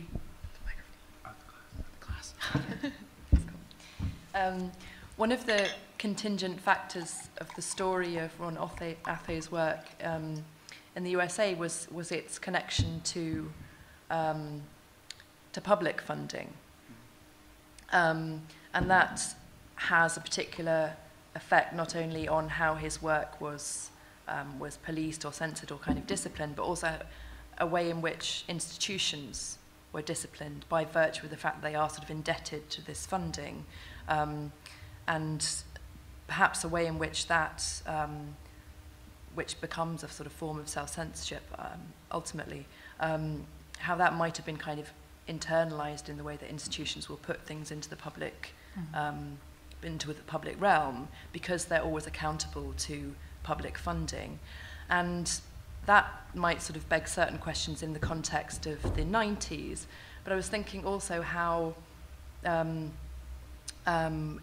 about the context of austerity, how and the way in which it so happens that her voluntary job is working in a museum, and how you might, if there's not kind of stretching a metaphor too much, that perhaps that the art institution is also like not quite hard-working enough. It's a non-hard-working person at an institutional level. At the same time, we are made to try and be more useful. So now we're tasked not only with doing self-indulgent things like putting a lot of belief in challenging art, we are asked to change the lives of kids who are from areas of multiple deprivation, to give an arts education because it's being taken out of the responsibility of government. So that's a way in which I wanted to kind of connect the two. If you have any kind of responses at this stage. Well, I guess I'd agree broadly. I think that, I suppose I'd say, of course, there is self-censorship by public institutions, but that it needs to be done. It needs to be examined or analyzed on a kind of case-by-case basis. So the Walker, where the kind of, where the scandal actually didn't take place, but where the ramifications of it certainly kind of had their most powerful impact. Ron Athey was just the sort of the last in a whole series of really difficult series of programs, including Bill T. Jones is Still Here, which was the kind of one of the big, was a controversial work in other respects. Ron Vorter, Tim Miller, loads of people who, especially around the kind of politics of AIDS, politics of different sexualities, etc. So certainly there is self-censorship, but we need to think really carefully about where and with what effects. But then also, I guess what I would add is that it's not just the public institution. There's, of course, similar or maybe the same form of self-censorship by private institutions or by commercial institutions, i.e. the really rampant self-censorship of the commercial gallery system. And so I think we should be really careful of thinking that somehow because a certain institution is indebted to the public purse, it has this burden of censorship which wouldn't be there otherwise. It's just a sort of, it's basically, if I want to argue that we should rethink the sort of, the social fabric of art to involve not just the kind of convivial, but also something that is potentially not just antagonistic, but like incites revulsion.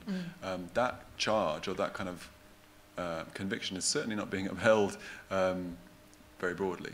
So, maybe in particular relevance to the practices of that moment, though. Do you think there's a sense in which I know we'd sort of discussed this informally yesterday, that it doesn't really that judgments are made about it as something that sort of belonged to that era and that cannot be kind of recuperated now, that perhaps it's seen as being bad at a kind of critical or aesthetic level, and to what extent is that some kind of internalization of it being difficult or having caused a lot of anxiety for institutions, perhaps because they were being kind of legally disciplined? I think there is in some quarters a conviction that body art is this 90s phenomenon, and therefore is not particularly relevant, which I think is it's a sleight of hand.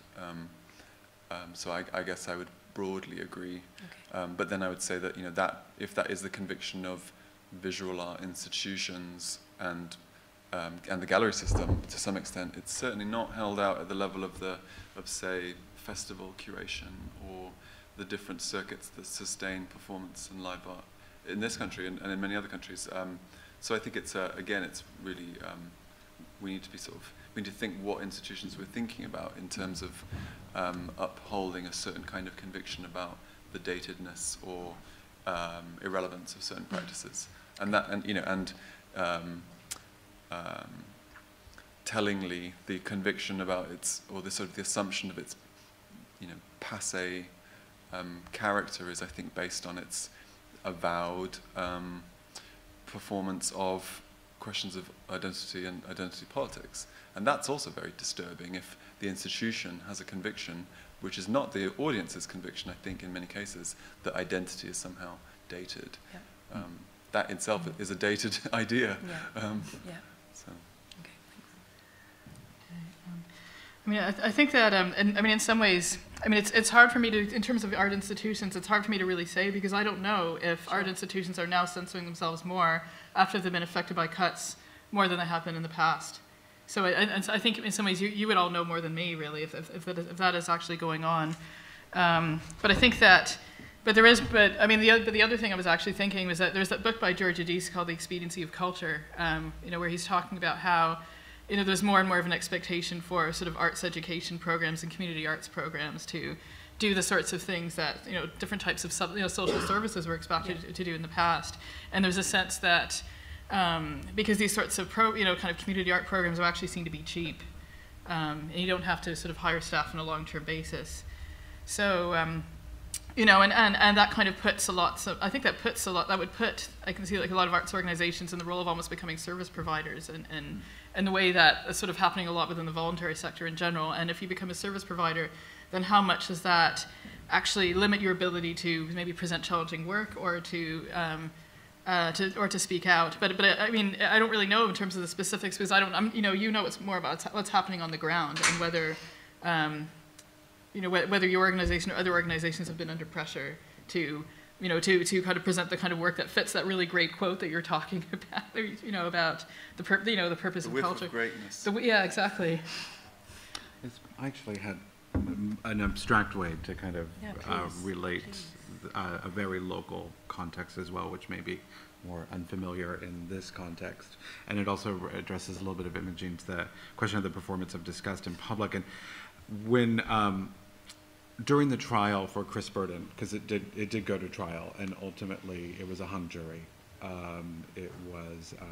The jury couldn't come to a decision.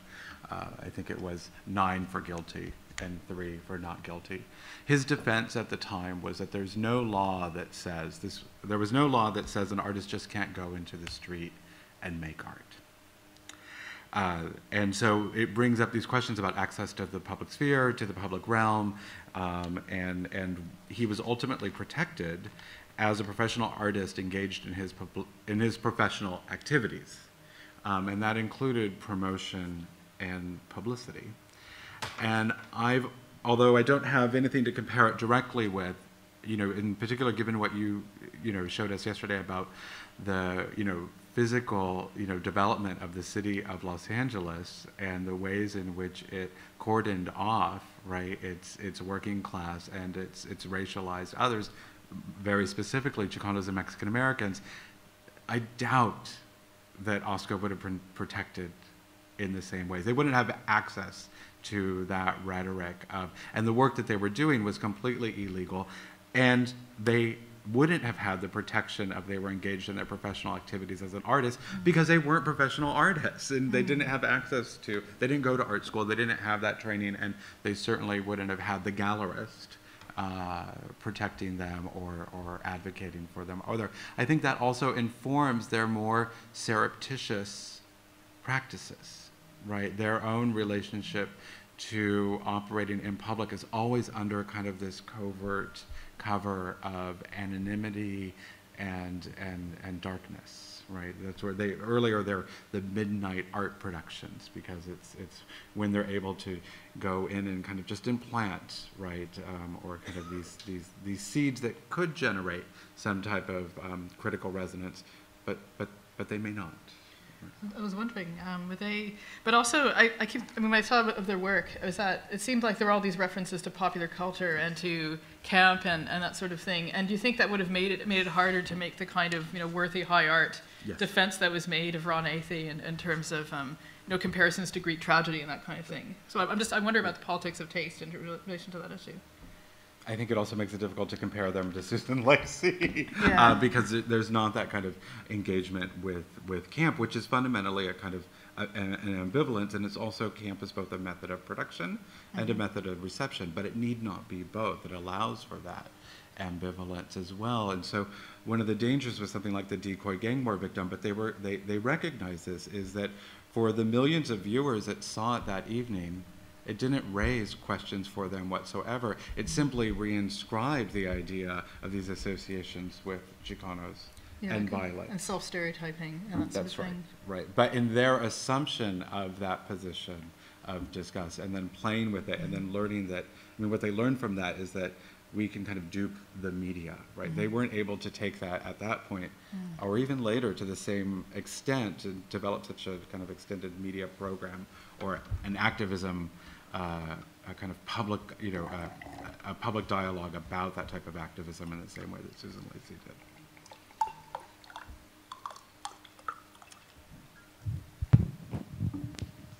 And I was really interested in the reflection on the culture wars in Dominic's paper and how the relationship between the culture wars of the 90s and the kind of discussions we've also been having around sort of racialized violence, LA, environmental degradation, and the kind of wars going on there on the streets, and also then to the kind of war on welfare that we're kind of talking about now, and how, there's this theory in political geography which describes a shift from notions of war as kind of outside the state to a kind of notion of what it calls domopolitics, which is kind of war within the state, and how the borders in a way become internalized, and that's sort of a shift in the 70s.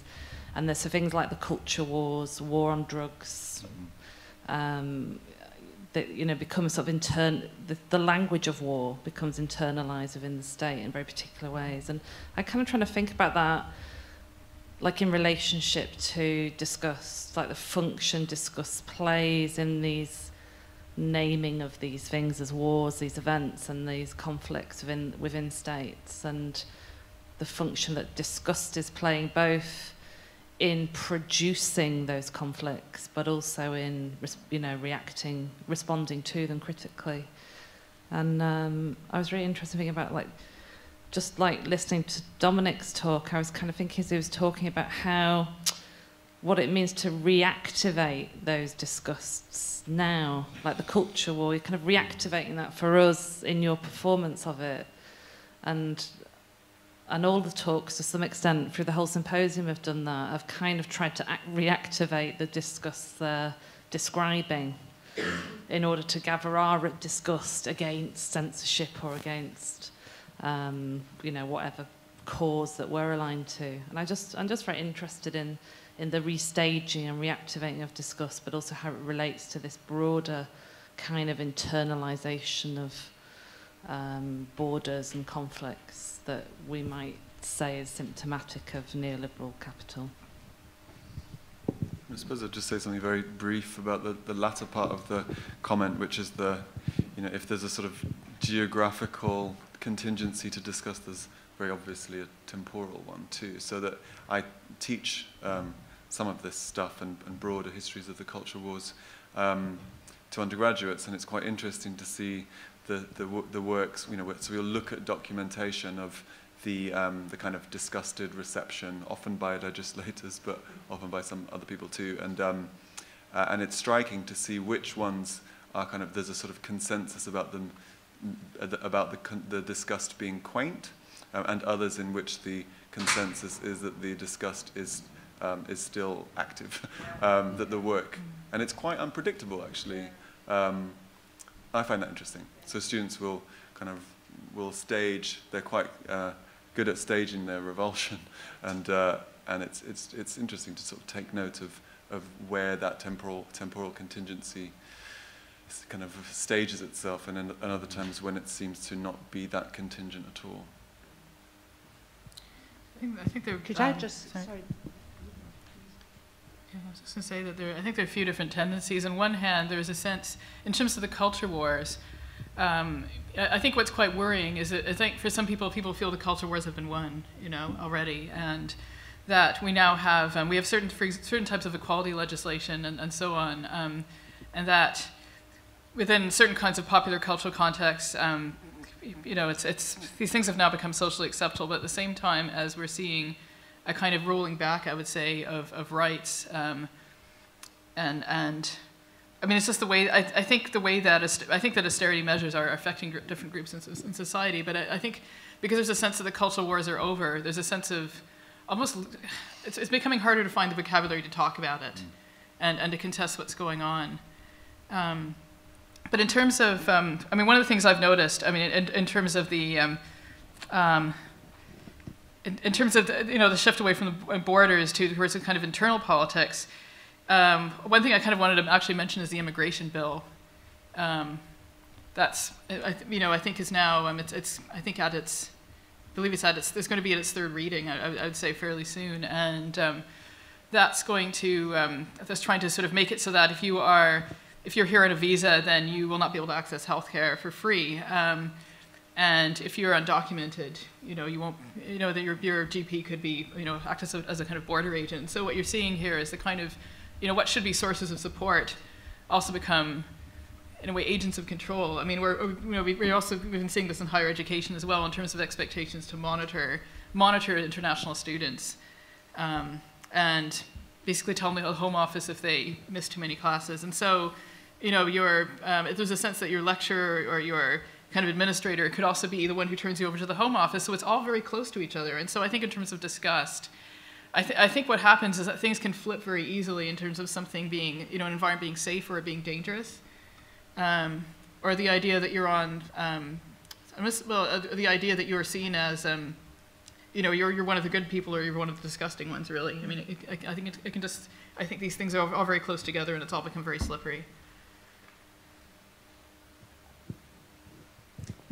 I don't know if you wanted to. Yes, I don't know if I can coherently raise what I wanted to, but it's I'm coming from having a long sense of history back into the 19th century, and I keep wondering about the contingencies now, and whether it's different now, to what extent it's different now, or to what extent what's happening now is horribly like repetitions of earlier social catastrophes. And for example, on work was one of the ideological definitions of true Germanness, and it was set off against Polish sloppiness, and it's just deeply racist. Then thinking about disgust and resentment, if you look, Nietzsche is one of the great theorists of the huge power of disgust, and especially ressentiment, he used the French for it. And when you think of the media glorification of violence, it made me think back, as I said, to Jack the Ripper, and the artwork that was coming out in the 1890s and early 20th century, and the pleasure in the slaughter of women, which still carries on in our current television. So I feel that this is a really dangerous tendency in me to keep thinking, oh, 'twas ever thus, because I'm sure it isn't ever thus. There are such very different things. So I just wanted to thank people for really bringing out what's happening now, and how it is, I hope, different, that we're not just going to end up with something like the Third Reich happening again. This is the fear, if you see these similarities.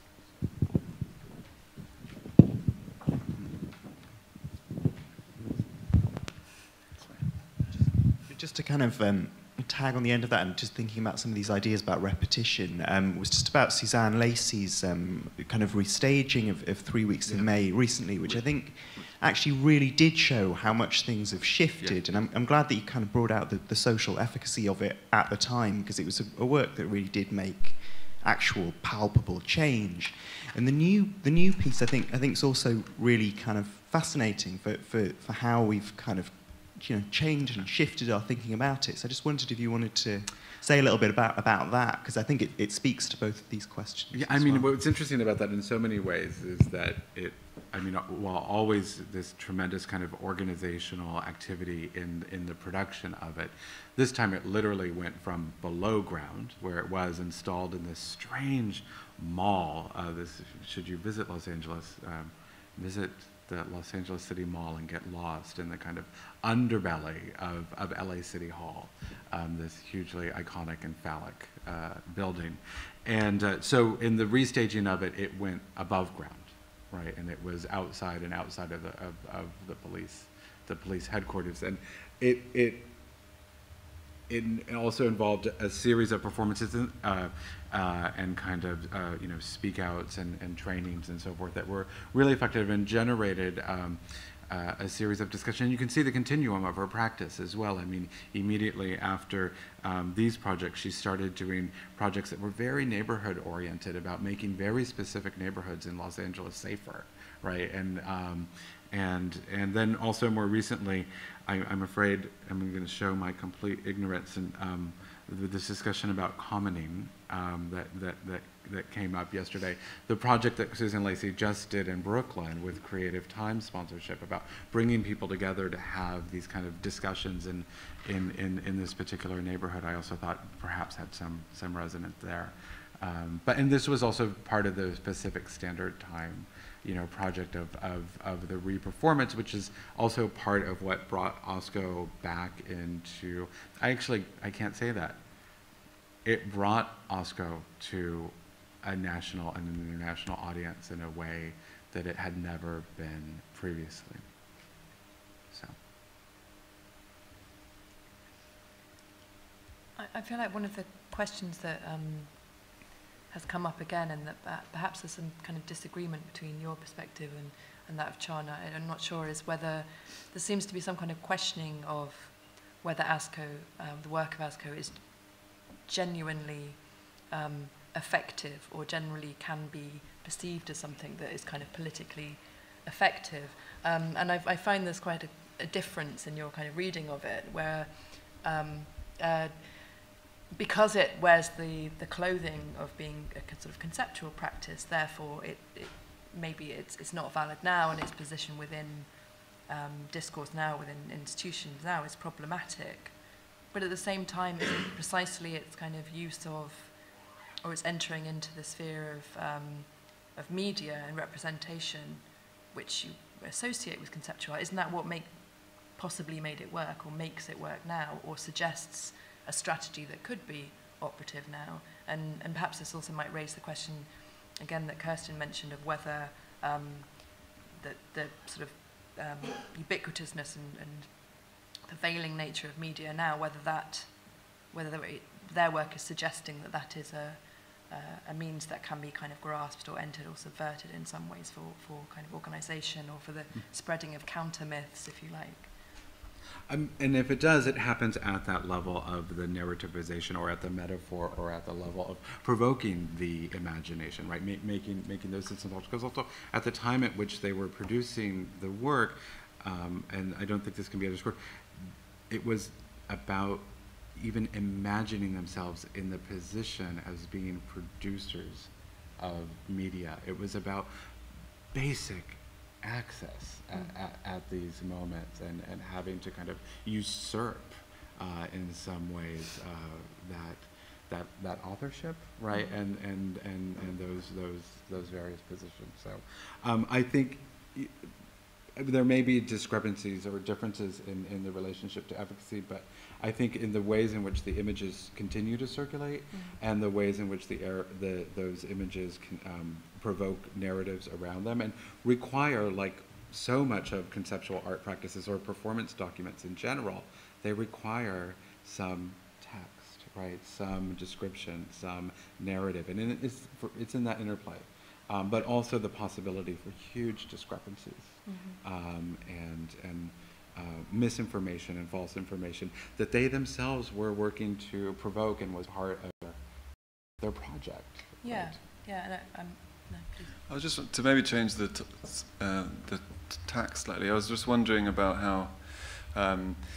So I mentioned that the Menninghaus kind of upper and lower limit of disgust, so it tends towards the kind of the lower limit, which he typifies as the kind of represented by the encounter with the corpse, but that there's this other limit as well, where with the upper limit of disgust. And I think it's interesting that we've maybe dwelled quite a lot on the lower limit, and there are those upper limits, and I wondered how we might start to think also about the other, maybe the less palatable situations in which maybe we ourselves become disgusted in surprising ways. And so I was just thinking while you were talking in a few ways about, so Menninghaus says that one of the ways in which you experience disgust as a kind of overflow of aesthetic pleasure is typified by the image of the child gorging to the sort of the extreme satiation of a child gorging on cupcakes, the object which brings pleasure, to the point when they like vomit by overdosing on beauty, overdosing on pleasure.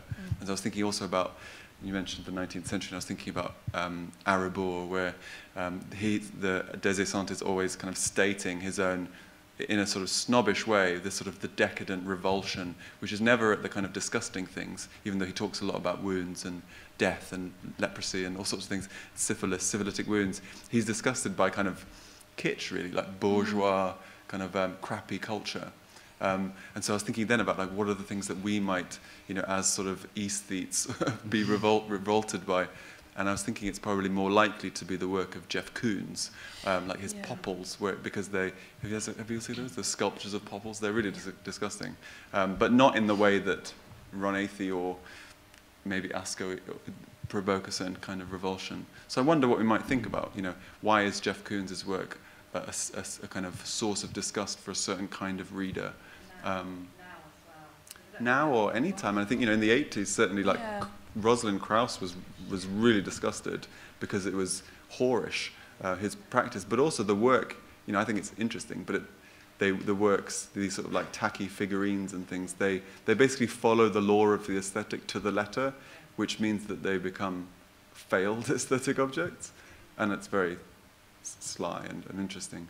But I just thought we might, what causes us disgust, and could we think of this, if it is an upper and lower limit, should we sort of maybe not be, there's a danger, I guess, where we sort of say, we're not disgusted because we're sort of very intelligent and astute, but somebody out there, stupid senators and people who post on social networks think, things that we should try to embrace. I don't know. Precisely that, to understand that it's a societal struggle, partly around value. Sorry, is that? Yeah, just to offer perhaps a riff on that. The image, I'm sure people have seen it, of Cameron this week saying, "Oh, austerity is permanent. We need to make sure austerity lasts forever." And he's surrounded by this old opulence. He's got this ridiculous Bullingdon Club, and it's disgusting. And the reaction to that has been one of disgust, and this kind of like, I'm wary of this politics and this politics of disgust because I think it often blurs into a kind of fat hatred, but this kind of, ooh, excess, and look at these disgusting, like, fat cats and capitalists, and how dare they sit there eating their, really expensive banquet while telling other people they need to live in austerity. And Peter, just thinking of something that, so that might be a kind of productive way to use the upper limit of disgust, perhaps, to mobilise politically. And then something that perhaps combines the upper limit and the lower limit is Peter Greenaway's film, The Cook, the Thief, the Wife and His Lover, which actually that picture of Cameron reminded me of. It's Michael Gambon's character in that, who is this disgusting, like, kind of Thatcherite, self-made millionaire who, like, has these opulent feasts, and then spoiler alert, but the film, it's not for the narrative. The film kind of culminates with him eating a naked corpse, which is obviously the lower limit of disgust, and they're sort of combined in this image, and it might be a kind of, I don't know, opulence as disgusting, maybe. And Ceausescu's palace.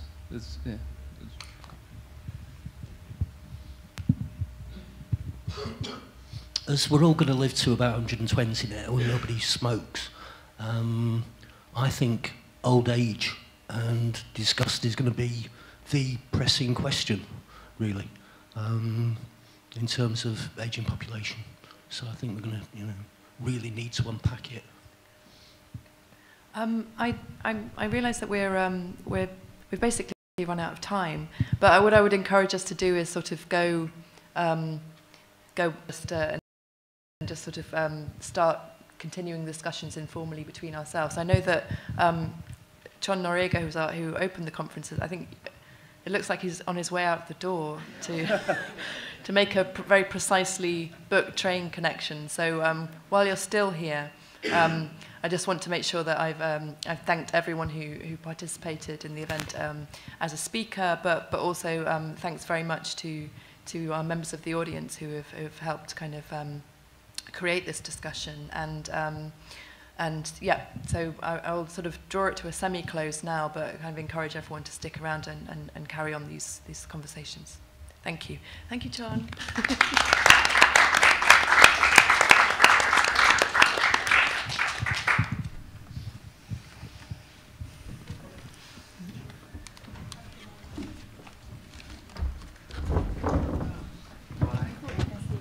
Yeah, I know. Just slip up.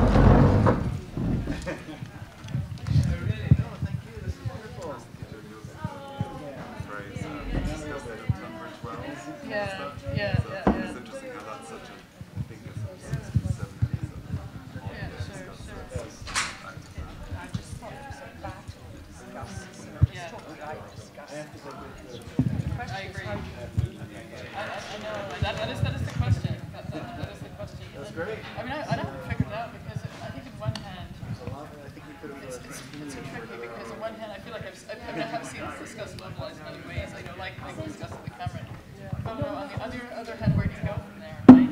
And we all spend our lives disgusted. of course, I know. I mean, and you have all these conversations with all these people who are pissed off about what's going on.